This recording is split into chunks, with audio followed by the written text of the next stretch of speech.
നമുക്കൊരു വാക്ക് കണ്ണടച്ച് പ്രാർത്ഥിക്കാം. സ്നേഹം നിറഞ്ഞ സ്വർഗ്ഗസ്ഥപിതാവേ, യേശുവേ, അവിടെ ഞങ്ങളുടെ മധ്യത്തിലുണ്ടല്ലോ കർത്താവേ. അവിടുത്തെ മുമ്പാകെ ഞങ്ങളെ തന്നെ സമ്പൂർണ്ണമായിട്ട് ഒരു പൂജ്യമായിട്ട് താഴ്ത്തുന്നു. അവിടുത്തെ രക്തത്താൽ ഞങ്ങളെ കഴുകണ, സ്നേഹത്താൽ നിറയ്ക്കണം. ഞങ്ങളെ ഇത്രയധികം സ്നേഹിക്കുന്ന മത്സരനിധിയായ ഒരു പിതാവ് ഞങ്ങൾക്ക് സ്വർഗ്ഗത്തിലിരിക്കുന്നതുകൊണ്ട് ഞങ്ങൾ അങ്ങേ സ്തുതിക്കുന്നു. അതെ കർത്താവേ, ഇത്രത്തോളം ഞങ്ങളെ കർത്താവേ, ഞങ്ങളെ അവസാനത്തോളം സ്നേഹിക്കുന്ന, എനിക്ക് വേണ്ടി ജീവനെ തന്നെ തന്ന ആ പ്രാണരക്തം മുഴുവനും ഒഴുക്കി തന്ന ഞങ്ങളുടെ പ്രാണനായകൻ കർത്താവേ, ഞങ്ങൾക്ക് വേണ്ടി പക്ഷപാതം ചെയ്യുന്ന ഞങ്ങളുടെ നല്ല കർത്താവ്, ഞങ്ങളുടെ ആത്മമണവാളൻ, ഞങ്ങളെ ശക്തീകരിക്കുന്ന ആ പരിശുദ്ധാത്മാവിൻ്റെ അളവില്ലാത്ത ശക്തിക്കായിട്ട് ഞങ്ങൾ അങ്ങേ സ്തുതിക്കുന്നു. ഞങ്ങൾ ദൂരവേ ആയിരിക്കുന്നുവെങ്കിലും കർത്താവേ, ഞങ്ങളെ ഒരു ശരീരത്തിലെ വിവിധ അവയവങ്ങളായിട്ട് ഞങ്ങളെ കൂട്ടിയിണക്കുന്ന അവിടുത്തെ പ്രവർത്തിക്കായിട്ട് ഞങ്ങൾ അങ്ങേ സ്തുതിക്കുന്നു. അവിടുന്ന് തന്നെ അവിടുത്തെ ജീവൻ്റെ വചനങ്ങളെ ഞങ്ങൾക്ക് കേൾപ്പിക്കണം.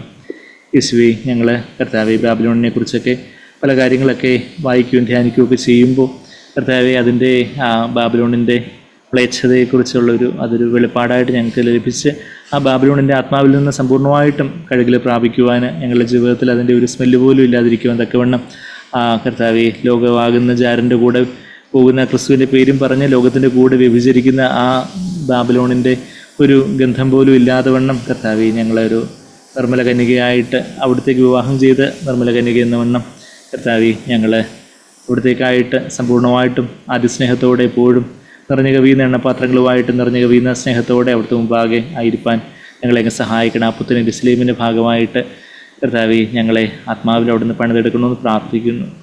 അതിന് തടസ്സമായിട്ടുള്ള ഞങ്ങളുടെ ജഡത്തെ അവിടുന്ന് തന്നെ കർത്താവേ നുറുക്കണമേ എന്ന് പ്രാർത്ഥിക്കുന്നു. അവിടുന്ന് തന്നെ ആ ജഡത്തെ തകർക്കണമെന്ന് പ്രാർത്ഥിക്കുന്നു. അവിടുത്തെ വചനമാകുന്ന വാളിൻ്റെ മുമ്പാകെ അവിടുത്തെ ഹിതമാകുന്ന അവിടുത്തെ വചനമാകുന്ന ആ വാള് കർത്താവേ ഞങ്ങളുടെ മേൽ പതിച്ച് കർത്താവേ, ഒരു ദിവസവും ഞങ്ങൾ കുറഞ്ഞു വരണം. അവിടുന്ന് വളർന്ന് വരണം.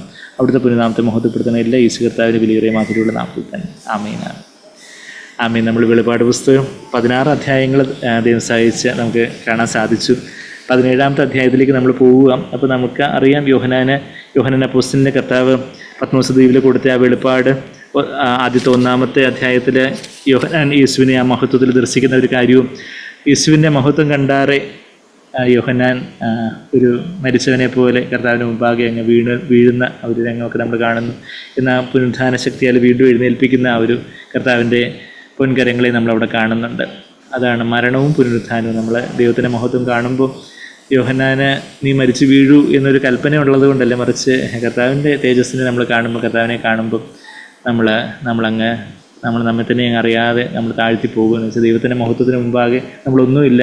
നമ്മൾ ആത്മാവിൽ ഏറ്റവും ദരിദ്രരാണെന്ന് മനസ്സിലായി നമ്മൾ നമ്മെ തന്നെ അധികമായിട്ട് നമുക്കുള്ള ഉള്ളിടത്തോളം അധികമായിട്ട് മരണത്തിനെ ഏൽപ്പിക്കുവാനും അങ്ങനെ അധികമായിട്ടുള്ളൊരു പുനരുദ്ധാന ശക്തി നമ്മളിലേക്ക് വ്യാപരിക്കുകയും അത് നമ്മളുടെ ജീവിതത്തിൽ വലിയൊരു രൂപാന്തരമായിട്ടായിത്തീരുകയൊക്കെ ചെയ്യും. അങ്ങനെയാണ് നമ്മൾക്ക് യോഹന്നാൻ അപ്പോസ്തലൻ അതിനുശേഷം ആ പ്രവചന ശബ്ദങ്ങളെ കൊടുക്കാനായിട്ട് കർത്താവ് പറയുന്നത്. പ്രവചന ശബ്ദങ്ങൾ എന്ന് പറഞ്ഞാൽ ഇന്ന് പെന്തക്കോസ്ത് ലോകത്ത്, കരിസ്മാറ്റിക് ലോകത്ത് പ്രവചനം എന്ന് പറഞ്ഞ് ഭാവിയും ഒക്കെ എന്തെങ്കിലുമൊക്കെ പറഞ്ഞിട്ട് പ്രവചിക്കുക എന്ന് പറയുന്ന കള്ളപ്രവചനങ്ങളല്ല, മറിച്ച് ദൈവത്തിൻ്റെ ആലോചനകൾ, ദൈവത്തിൻ്റെ ഹൃദയത്തിൻ്റെ ആലോചനകളെ പറയുവാനുള്ള ആ ഒരു നാവ് അവന് കൊടുക്കുന്ന നമ്മൾ കാണുന്നുണ്ട്. അപ്പോൾ കർത്താവിൻ്റെ മഹത്വം കണ്ട് നമ്മുടെ ജീവിതത്തെ സമർപ്പിക്കുമ്പോഴാണ് നമുക്കും മറ്റുള്ളവർക്ക്, നമ്മളുടെ കൂടെയുള്ളവർക്ക്, നമ്മളുടെ വീട്ടിലുള്ളവർക്ക്, നമ്മുടെ സഭയിലുള്ളവർക്ക്, നമ്മുടെ ജോലി സ്ഥലത്തുള്ളവർക്കെല്ലാം കർത്താവിൻ്റെ നാവായി തീരുവാൻ നമുക്ക് സാധിക്കുന്നത്.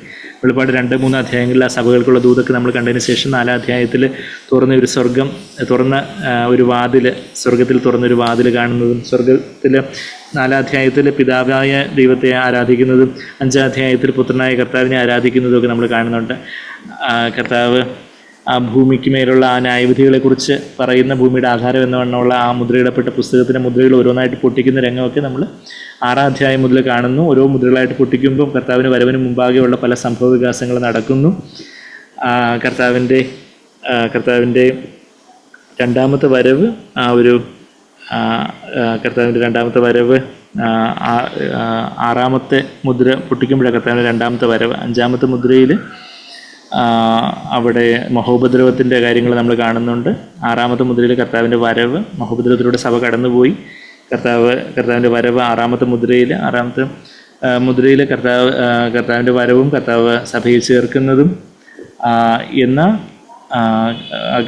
സഭയിൽ ചേർത്തതിന് ശേഷം കർത്താവിൻ്റെ ന്യായവിധിയുടെ, കർത്താവിൻ്റെ കോപാഗ്നി അല്ലെങ്കിൽ ക്രോധാഗ്നിയുടെ ഒരു സൂചനയൊക്കെ 6ാമത്തെ മുദ്രയിൽ നമ്മൾ വെളിപാട് 6, 16, 17 വാക്യങ്ങളിലൊക്കെ കണ്ട് ആ ക്രോധാഗ്നി ഒഴിക്കുന്നതിന് മുമ്പായിട്ട് 144,000 ഭക്തന്മാരായ യഹൂദന്മാരെയൊക്കെ മുദ്രയിടുന്നതൊക്കെ 7ാം അധ്യായത്തിൽ കണ്ടു. പിന്നെ 7ാം അധ്യായത്തിന് 9 മുതലുള്ള വാക്യങ്ങളിൽ സഭ കർത്താവിനോട് ചേർക്കപ്പെട്ട സഭയുടെ ആശ്വാസത്തിൻ്റെ കാലങ്ങളെക്കുറിച്ച് നമ്മൾ വായിക്കുന്നു. പിന്നെ നമ്മൾ 8ാം അധ്യായത്തിൽ 7ാമത്തെ മുദ്രയെക്കുറിച്ച് വായിക്കുന്നു. അവിടെ ന്യായവിധി തുടങ്ങുമ്പോൾ ആ 7ാമത്തെ മുദ്രയിൽ 7 കാഹളങ്ങളുള്ളതായിട്ട് നമ്മൾ കാണുന്നുണ്ട്. ആ ഓരോ കാഹളങ്ങൾ ഊതുമ്പോഴും ഉണ്ടാകുന്ന ന്യായവിധിയുടെ ഡീറ്റെയിൽസൊക്കെ നമ്മൾ 8, 9 അധ്യായങ്ങളിൽ വായിക്കുന്നുണ്ട്. അത് കഴിഞ്ഞിട്ട് 7ാമത്തെ മുദ്ര, അതായത് 6 മുദ്രകളല്ല 6 കാഹളങ്ങൾ ഊതുന്നത് നമ്മൾ 8, 9 അധ്യായങ്ങളിൽ കാണുന്നുണ്ട്. 7ാമത്തെ കാഹളം ഊതുമ്പോഴാണ്, ആ അവസാനത്തെ കാഹളത്തിലാണ് കർത്താവിൻ്റെ രാജ്യത്വം പ്രാപിക്കുന്ന ആ ഒരു രംഗം. അത് 11ാം അധ്യായത്തിന് 15ാമത്തെ വാക്യത്തിൽ ആ ഒരു സഹസ്രാബ്ദ വാഴ്ചയെക്കുറിച്ചൊക്കെ നമ്മൾ കാണുന്നുണ്ട്. പിന്നെ 10ാം അധ്യായത്തിൽ, അതിനിടയിൽ 10ാം അധ്യായത്തിൽ ആ ദൂതൻ ആ മുദ്രയിടപ്പെട്ട ആ മുദ്ര തുറന്ന പുസ്തകം വെച്ച് ദൈവം പറഞ്ഞതെല്ലാം പ്രവാചകന്മാരോട് അരുളി ചെയ്തതെല്ലാം നിവൃത്തിയാകുന്ന ആണയിടുന്ന രംഗമൊക്കെ നമ്മൾ 10ാം അധ്യായത്തിന് 6ാമത്തെ വാക്യത്തിൽ കാണുന്നു. അനന്തരം ആ പുസ്തകം ഭക്ഷിക്കാൻ യോഹന്നാനോട് പറയുന്നതും യോഹന്നാൻ അത് ഭക്ഷിച്ച് വീണ്ടും പ്രവചിക്കുന്നതൊക്കെ നമ്മൾ കാണുന്നുണ്ട്. നമ്മളും വചനം ഭക്ഷിച്ച് ദഹിച്ച് അതിൻ്റെ മാധുര്യവും അതിൻ്റെ കയ്പും എല്ലാം അനുഭവിച്ചാണ് നമുക്കത് മറ്റുള്ളവർക്ക് പകർന്നു കൊടുക്കാൻ പറ്റുള്ളൂ. അത് 11ാമത്തെ വാക്യം, 10ൻ്റെ 11ാമത്തെ വാക്യത്തിൽ യു മസ്റ്റ് പ്രൊഫസി, നീ പ്രവചിക്കേണ്ടി വരും എന്നുള്ളൊരു കാര്യം പറയുന്നത്. അത് വചനം നമ്മൾ ഗ്രഹിക്കുമ്പോൾ നമുക്കത് മറ്റുള്ളവർക്കത് പറഞ്ഞു കൊടുക്കാനൊക്കെ, അങ്ങനെ യോഹന്നാൻ പറഞ്ഞ ആ കാര്യങ്ങൾ 11 മുതലുള്ള അധ്യായങ്ങളിൽ നമ്മൾ വായിക്കുന്നത്. അവിടെ അവസാന കാലത്ത് 2 സാക്ഷികളെക്കുറിച്ച്, അവസാന കാലത്ത് ആ 3.5 വർഷക്കാലം, കർത്താവ് വരുന്നതിന് മുമ്പുള്ള 3.5 വർഷക്കാലം മഹോപദ്രവത്തിൻ്റെ സമയത്ത് കർത്താവിന് വേണ്ടി സാക്ഷികളായിട്ട് നിന്ന ആ 2 മോശയുടെ ഏലിയാവിൻ്റെയും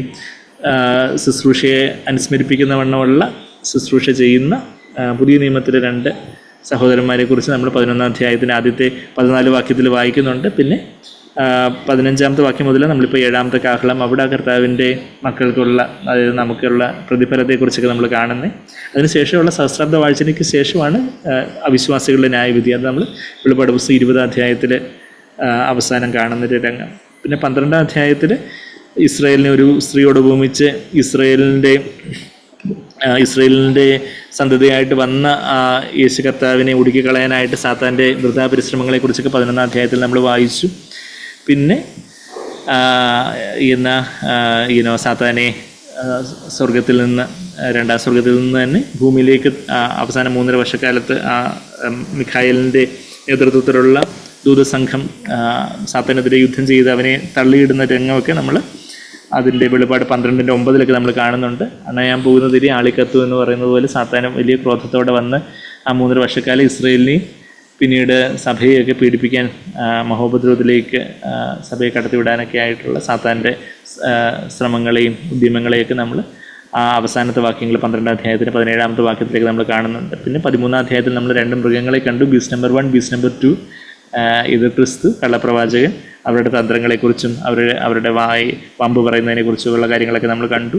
14ാം അധ്യായത്തിൽ കർത്താവിൻ്റെ കാന്തയെക്കുറിച്ച് നമ്മൾ അവിടെ ആദ്യത്തെ 5 വാക്യങ്ങളിൽ കാണുന്നുണ്ട്.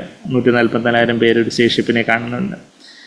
പിന്നെ 7ാമത്തെ വാക്യം മുതൽ ആ അന്തിമ ന്യായവിധിക്ക് മുമ്പ് വരെയും വീണ്ടും ദൈവം മുന്നറിയിപ്പുകൾ, ഒരു 3 അനൗൺസ്മെൻറ്റ്സ് 3 ദൂതന്മാരിലൂടെ നൽകുന്ന കാര്യമൊക്കെ കണ്ടു.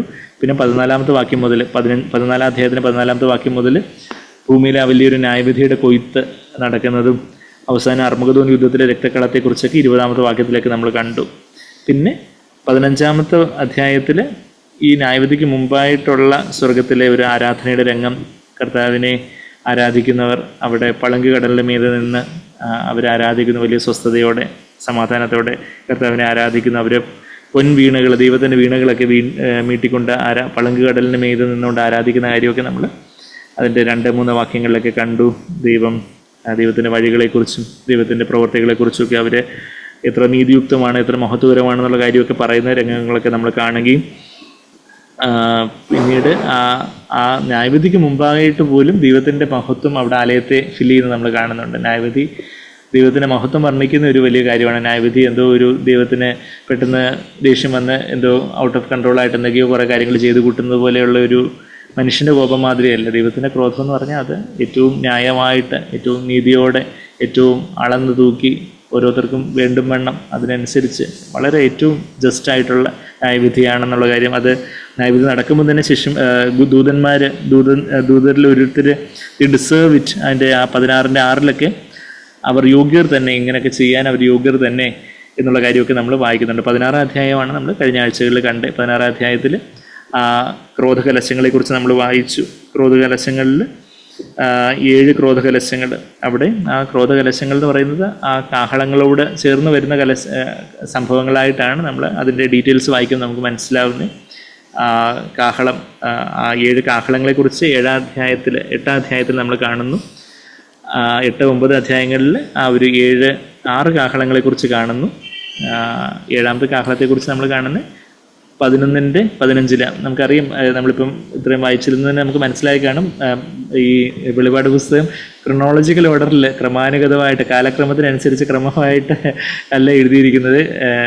ഒരു കാര്യം അങ്ങ് വർണ്ണിച്ചു, അതിനുശേഷം പിന്നെ അതിൻ്റെ ചില ഭാഗങ്ങളിൽ കുറച്ച് ഡീറ്റെയിൽസ് പിന്നെ ആഡ് ചെയ്യുന്നതായിട്ട് കാണുന്നുണ്ട്. പിന്നെയും ഒരു ഓവറോൾ ഒരു ബേർഡ്സ് ഐ വ്യൂ മാതിരി, ഒരു വിഹക വീക്ഷണം മാതിരി പെട്ടെന്നൊരു ഓവറോൾ പിക്ചർ കിട്ടുന്നു. പിന്നെ അതിൻ്റെ ചില ഡീറ്റെയിൽസ് വീണ്ടും അത് അങ്ങനെ വചനത്തിൽ അങ്ങനെയുള്ള വിവരണങ്ങൾ ഉടനീളം ഉള്ളതായിട്ടുള്ള കാര്യം നമുക്ക് അറിയാം. ഉൽപ്പത്തിയിൽ തന്നെ, ഉൽപ്പത്തി 1-ാം അധ്യായത്തിൽ ദൈവം ആദാമിനെ അവയെല്ലാം സൃഷ്ടിച്ച കാര്യം പറയുന്നുണ്ട്. എന്നാൽ ആദാമിനെ അവയെ എങ്ങനെ സൃഷ്ടിച്ചു എന്നുള്ള കാര്യം കുറച്ചുകൂടി ഡീറ്റെയിൽഡായിട്ട് 2-ാം അധ്യായത്തിൽ പ്രതിപാദിക്കുന്നത് പോലെ. അപ്പം അങ്ങനെ അപ്പം ആ 16-ാം അധ്യായത്തിൽ 7 കാഹളങ്ങളെക്കുറിച്ചൊക്കെ നമ്മൾ കണ്ടു. അവിടെ കർത്താവിൻ്റെ 2-ാമത്തെ വരവെങ്കിൽ 7-ാമത്തെ കലശം, ക്രോധകലശം ത്തിൻ്റെ കാര്യമൊക്കെ നമ്മൾ 17-ാമത്തെ വാക്യത്തിലൊക്കെ വായിക്കുന്നുണ്ട്. അപ്പം അതിനു മുമ്പ് 6-ാമത്തെ ക്രോധകലശത്തിൻ്റെ സമയത്ത് തന്നെ അർമഗദോൻ യുദ്ധത്തിൻ്റെ കാര്യം വായിക്കുന്നു. അതിനുശേഷം കർത്താവ് ഭൂമിയിൽ വന്ന് ഒലിവുമലയിൽ കാല് വയ്ക്കുമ്പോൾ ഉണ്ടാകുന്ന വലിയ എർത്ത് ക്വേക്ക്, വലിയൊരു ഭൂകമ്പത്തെക്കുറിച്ചൊക്കെ 18-ാമത്തെ വാക്യത്തിലൊക്കെ 7-ാമത്തെ ക്രോധകലശത്തോട് ചേർന്ന് നമ്മൾ അതിനെക്കുറിച്ചൊക്കെ വായിക്കുന്നു. അപ്പോൾ ജെറുസലേം തന്നെ 3ആയിട്ട് സ്പ്ലിറ്റ് ആവുന്ന കാര്യം, അവിടെ ഒലിവുമല 2ആയിട്ട് സ്പ്ലിറ്റ് ആവുന്നതും സിറ്റി ഒന്നാകെ നോക്കുമ്പോൾ 3ആയിട്ട് സ്പ്ലിറ്റ് ആയിരിക്കുന്നതൊക്കെ നമ്മൾ അതിൻ്റെ 19-ാമത്തെ വാക്യത്തിലൊക്കെ വായിച്ചു. അതിനുശേഷം വലിയ ശക്തിയുള്ള, വലിയ ഭാരമുള്ള, ഘനമുള്ള, താലന്തോളം ഘനമുള്ള 100 പൗണ്ട്സ്, ഒരു പൗണ്ട് എന്ന് പറയുമ്പോൾ 0.45 kg, ഒരു ഏകദേശം 1/2 കിലോ മാതിരി, 1/2 കിലോ എന്ന് പറയാം ഒരു പൗണ്ട് എന്ന് പറഞ്ഞാൽ. അപ്പം അങ്ങനെ 100 പൗണ്ട്സ് ഭാരമുള്ള ഹ്യൂജ് ഹെയിൽ സ്റ്റോൺസ്, അതായത് കല്ലുകൾ വലിയ കന്മഴയായിട്ട് ആകാശത്ത് നിന്ന് വർഷിക്കുന്നതൊക്കെ നമ്മൾ കാണുന്നുണ്ട്. എന്നാൽ ഇതൊക്കെ നിമിത്തവും മനുഷ്യരെ മാനസാന്തരപ്പെടാതെ വീണ്ടും ദൈവത്തെ ദൂഷിക്കുന്ന കാര്യമൊക്കെ നമ്മൾ 16:21 നമ്മൾ വായിച്ചു നിർത്തി. ഇനിയിപ്പം 17-ാം അധ്യായത്തിൻ്റെ ആദ്യത്തെ വാക്യം ഇപ്പോൾ ജേക്കബ് ബ്രദർ, ഇപ്പോൾ അത് സാക്വിൻ ബ്രദറിൻ്റെ അന്തിമ വിജയം പുസ്തകത്തിൽ നിന്ന് വായിക്കുകയും. അധ്യായം 17 വാക്യം 1-2. പിന്നെ 7 കലശമുള്ള 7 ദൂതന്മാരിൽ ഒരുവൻ വന്ന് എന്നോട് സംസാരിച്ചു, വരിക, ഭൂമിയിലെ രാജാക്കന്മാരോട് വേശ്യാവൃത്തി ചെയ്ത് തന്റെ വേശ്യാവൃത്തിയുടെ മദ്യത്താൽ ഭൂവാസികളെ മത്തരാക്കിയവളായി പെരുവെള്ളത്തിന്മേലിരിക്കുന്ന മഹാവേശ്യയുടെ ന്യായവിധി ഞാൻ കാണിച്ചു തരാം എന്ന് പറഞ്ഞു. വിവാഹ നിശ്ചയം കഴിഞ്ഞ് വധു പുരുഷനോടൊപ്പം പോയാൽ, മറ്റൊരു പുരുഷനോടൊപ്പം പോയാൽ അവളെ വേശ്യയെന്ന് വിളിക്കാം. ഒരുവൻ ലോകത്തെ സ്നേഹിച്ചാൽ പിതാവിനോടുള്ള സ്നേഹം അവനിൽ ഇല്ലാതെയായി എന്നാണ് ബൈബിൾ പറയുന്നത്. നിങ്ങൾക്ക് 2 യജമാനന്മാരെ സേവിക്കാൻ കഴിയുകയില്ല. യേശു പറഞ്ഞു, നിങ്ങൾക്ക് 2 ഭർത്താക്കന്മാർ ഉണ്ടായിരിക്കാനും സാധ്യമല്ല. യേശു പറഞ്ഞ 2 ഭർത്താക്കന്മാർ ദൈവവും മാമോനുമാണ്.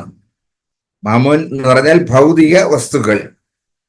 ലൂക്കോസ് 16:13 അത് നമുക്ക് കാണാം. ഇവ തമ്മിൽ കലർത്താൻ കഴിയുകയില്ല. വെള്ളവും എണ്ണയും പോലെ അവയെ രണ്ടും വേർതിരിച്ച് നിർത്തേണ്ടതുണ്ട്. എണ്ണ അല്ലെങ്കിൽ പെട്രോൾ നിങ്ങളുടെ വാഹനം ഓടിക്കാൻ കൊള്ളാം, വെള്ളം കുടിക്കാനും. എന്നാൽ ഇവയെ തമ്മിൽ കൂട്ടിക്കലർത്തിയാൽ ആ മിശ്രിതം നിങ്ങൾക്ക് കുടിക്കാനും കൊള്ളുകയില്ല. അതുപയോഗിച്ച് വാഹനം ഓടിക്കാനും സാധ്യമല്ല. അത് ഉപയോഗയോഗ്യമല്ലാതായിത്തീരുന്നു. ആളുകൾ ദൈവത്തെയും മാമോനെയും കൂട്ടിക്കലർത്തുമ്പോഴും ഇതാണ് സംഭവിക്കുന്നത്. അവർ ഒടുവിൽ ബാബിലോണിൽ ചെന്ന് അവസാനിക്കും. രണ്ടിലൊന്ന് നാം തിരഞ്ഞെടുക്കണം. ഒന്നുകിൽ ദൈവത്തെ സേവിക്കണം, അല്ലെങ്കിൽ പണത്തിനായി ജീവിക്കണം. എന്നാൽ ആളുകൾ ക്രിസ്തീയ മതത്തെ തങ്ങൾക്ക് ആദായം ഉണ്ടാക്കുവാനായി ഉപയോഗിക്കുമ്പോൾ അവർ ബാബിലോൺ പണിയുകയാണ്. ബാബിലോൺ ഇന്നൊരു വലിയ പണിയാണ്. ക്രിസ്തീയ വേലയ്ക്ക് വേണ്ടി നൽകപ്പെടുന്ന പണം അനീതിയായി ഒരുവൻ ഉപയോഗിക്കുകയോ ശ്രദ്ധയില്ലാതെ പാഴാക്കുകയോ ക്രിസ്തുവിന്റെ പേരിൽ പണം വരുത്തുവാനായി ക്രിസ്തീയ പ്രവർത്തനങ്ങളുടെ റിപ്പോർട്ട് അയക്കുകയോ ചെയ്താൽ അവിടെയെല്ലാം ബാബിലോണിന്റെ സത്ത നമുക്ക് കണ്ടെത്താൻ കഴിയും. ബാബിലോണിനെ വേശ്യ എന്ന് വിളിക്കുന്നതിന്റെ കാരണം അവൾ ക്രിസ്തുവുമായി വിവാഹ നിശ്ചയം നടത്തിയിട്ടുണ്ടെന്ന് അവകാശപ്പെടുന്നുണ്ട്. എങ്കിലും സത്യത്തിൽ പണത്തെയും ലോകത്തെയുമാണ് വിവാഹം കഴിച്ചിരിക്കുന്നത് എന്നുള്ളത് കൊണ്ടാണ്. ലോകത്തിലും സ്വർഗത്തിലും അവൾക്ക് മഹത്വം വേണം. ക്രിസ്തുവുമായി വിവാഹ നിശ്ചയം ചെയ്തിട്ടുണ്ടെന്ന് അവകാശപ്പെടുന്നില്ല എന്നതുകൊണ്ട് തന്നെ ജാതികളായ ആളുകൾക്ക് ബാബിലോണിന്റെ ഭാഗമായി തീർന്ന് വേശ്യയായി മാറുവാൻ കഴിയുകയില്ല. അവർ വിവാഹം കഴിച്ചിരിക്കുന്നത് മാമോനെയാണ്. അവർ തങ്ങളുടെ ഭർത്താവിനോട് വിശ്വസ്തരായിരിക്കുന്നതാനും. ക്രിസ്ത്യാനികളെന്ന് അവകാശപ്പെടുന്നവർക്ക് മാത്രമേ ബാബിലോൺ പണിയുവാൻ കഴിയുകയുള്ളൂ. മതവും രാഷ്ട്രീയവും തമ്മിലുള്ള വിവാഹത്തിലേക്കാണ് ഭൂമിയിലെ രാജാക്കന്മാരോട് വേശ്യാവൃത്തി ചെയ്തു എന്ന ഭാഗം വിരൽ ചൂണ്ടുന്നത്. രാഷ്ട്രീയ നേതാക്കളും മതനേതാക്കളും ഒരുമിച്ചാണ് പ്രവർത്തിക്കുന്നത്. കാരണം അതുകൊണ്ട് രണ്ടു കൂട്ടർക്കും പ്രയോജനമുണ്ട്. ഇരു കൂട്ടരും ആളുകളുടെ മേൽ ആധിപത്യം നേടാൻ ആഗ്രഹിക്കുന്നത് കൊണ്ട് ഒരുമിച്ച് പ്രവർത്തിച്ചാൽ ഇത് എളുപ്പത്തിൽ സാധിക്കാം.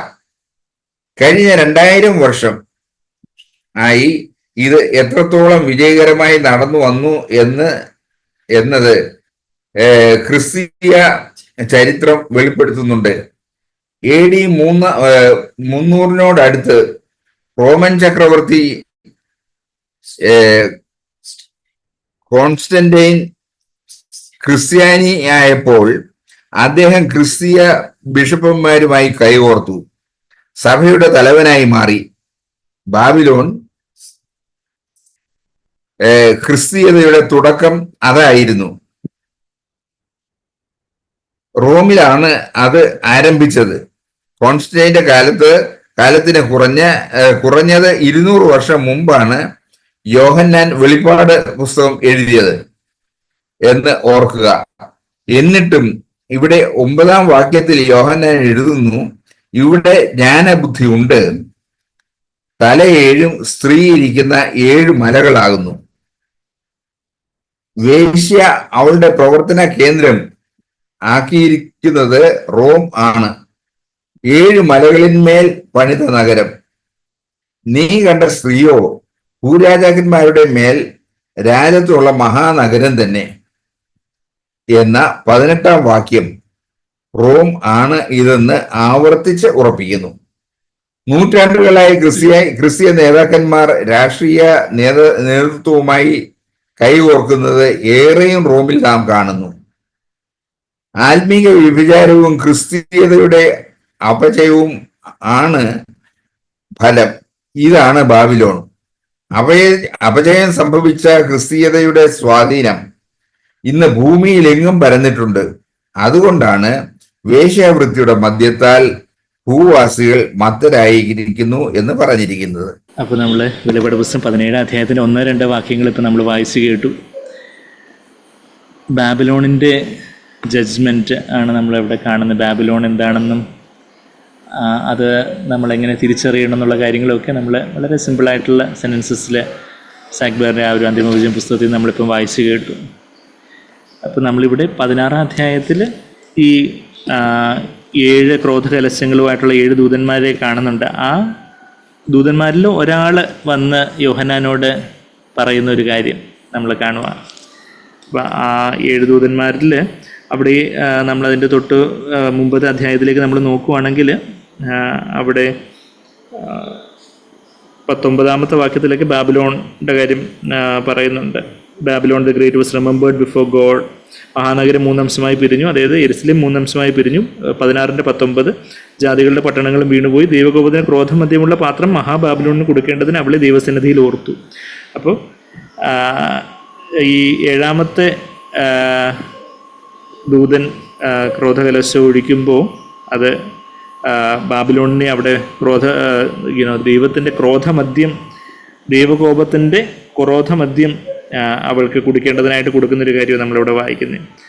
ക്രോധമദ്യം കൊടുക്കാനുള്ളൊരു കാര്യം എന്താണെന്ന് ചോദിച്ചാൽ അവൾ എന്ത് ചെയ്തു?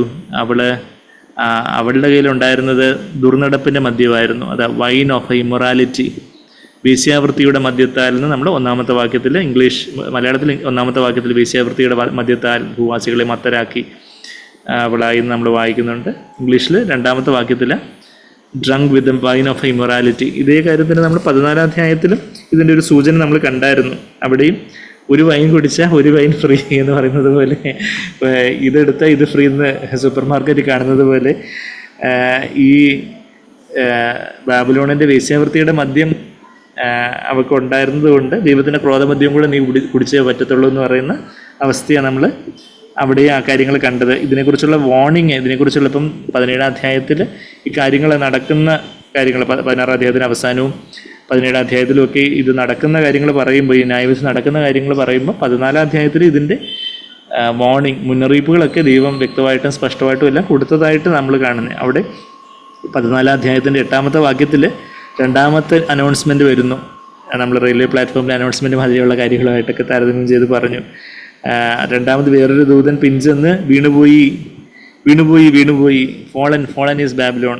മലയാളത്തിൽ ആ വീണുപോയി, പിന്നെ ബാബിലോൺ വീണുപോയി എന്ന ആ സെൻറ്റൻസിന് അവസാനം വരുന്നത്. ഇംഗ്ലീഷിൽ ഫോളൻ ഈസ് ബാബിലോൺ എന്നുള്ളൊരു കാര്യം. വീണുപോയി, തൻ്റെ ദുർനടപ്പിൻ്റെ ക്രോധമദ്യം, അതാ wine of the passion of immorality. ദുർനടപ്പിൻ്റെ ക്രോധമദ്യം, ദുർനടപ്പിൻ്റെ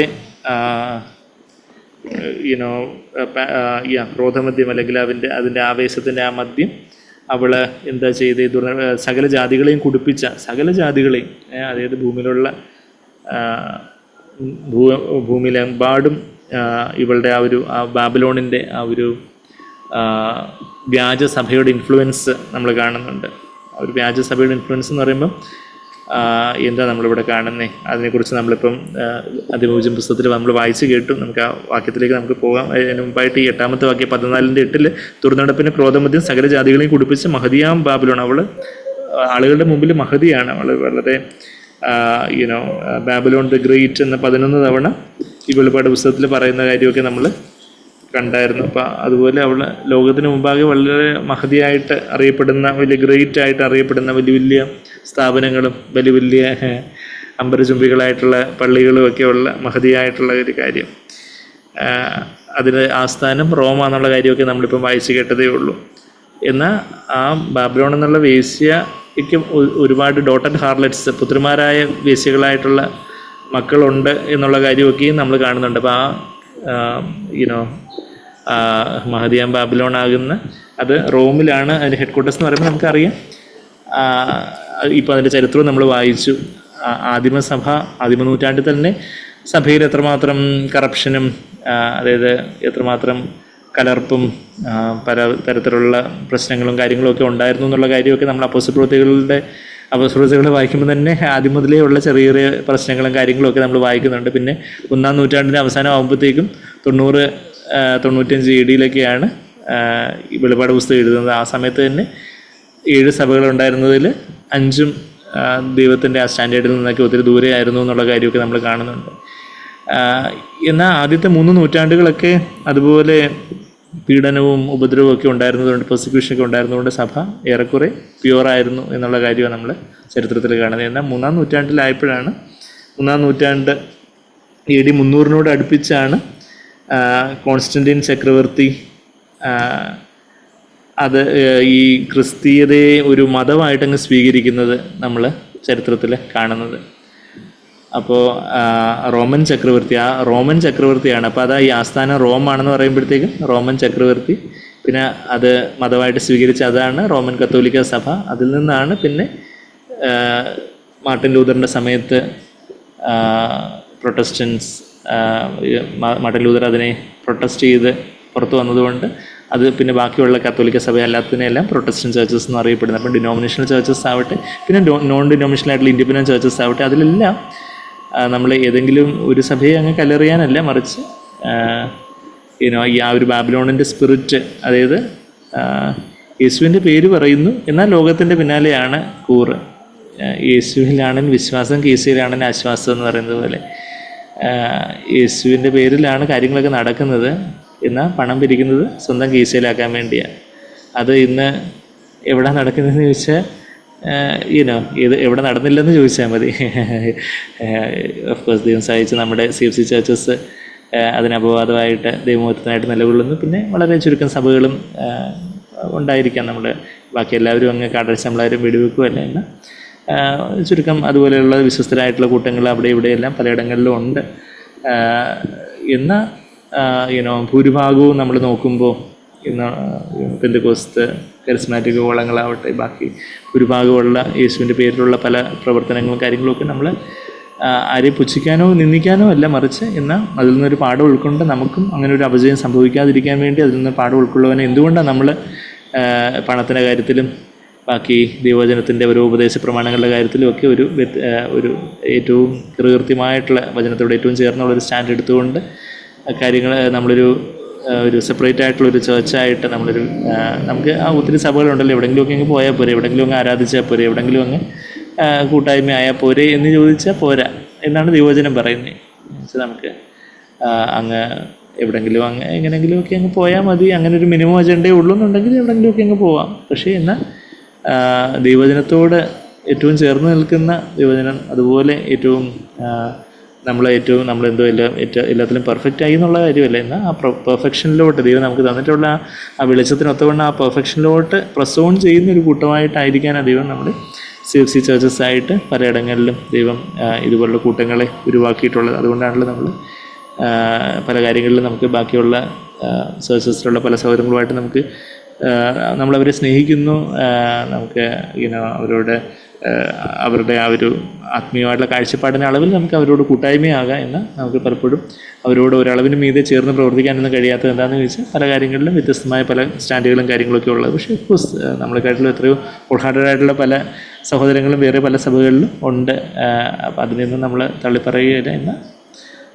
എന്നാൽ ദൈവവചനപ്രകാരം ഏറ്റവും വ്യത്യസ്തമായിട്ടുള്ളൊരു സ്റ്റാൻഡ് എടുത്തുകൊണ്ട് ഈ കാലഘട്ടത്തിൽ ദൈവം എഴുന്നേൽപ്പിച്ചിരിക്കുന്ന സഭകളുടെ ഒരു കൂട്ടം എന്ന നിലയിൽ, ആ ഒരു സഭ എന്നുള്ള നിലയിൽ എന്തുകൊണ്ടാണ് നമ്മൾ ഇങ്ങനെയുള്ള കാര്യങ്ങളൊക്കെ വിശ്വസിക്കുകയും ഇങ്ങനെ ഒരു സ്റ്റാൻഡ് എടുക്കുകയും അത് ക്രിസ്തീയ ലോകത്ത് തന്നെ ഈ ദശാംശമൊന്നും എടുക്കാതെ ഇതുപോലെ സ്തോത്ര കാഴ്ച ഇങ്ങനെ ബോക്സോ ബാഗോ ഒക്കെ പാസ് അറൗണ്ട് ചെയ്ത് പിരിക്കാതെ അങ്ങനെയൊക്കെയുള്ള പല കാര്യങ്ങളിലുമൊക്കെ ദൈവവചനത്തിന് ഏറ്റവും ചേർന്ന് നിൽക്കുന്ന രീതിയിൽ നമ്മളൊരു സ്റ്റാൻഡ് എടുത്തുകൊണ്ട് കാര്യങ്ങൾ ചെയ്യുന്നത് എന്തുകൊണ്ടാണെന്ന് ചോദിച്ചാൽ ഈ ക്രിസ്തീയ മാർഗം എന്ന് പറയുന്നത് തന്നെ ഒരു വരുമാന മാർഗമാക്കി തീർക്കുന്ന ഒരു വലിയ കൂട്ടങ്ങൾ പുറത്തുള്ളപ്പം അതിൽ നിന്ന് വ്യത്യസ്തമായിട്ട് കർത്താവിന് നിർമ്മല സാക്ഷ്യമാകാൻ വേണ്ടിയാണ് കർത്താവ് നമ്മളെ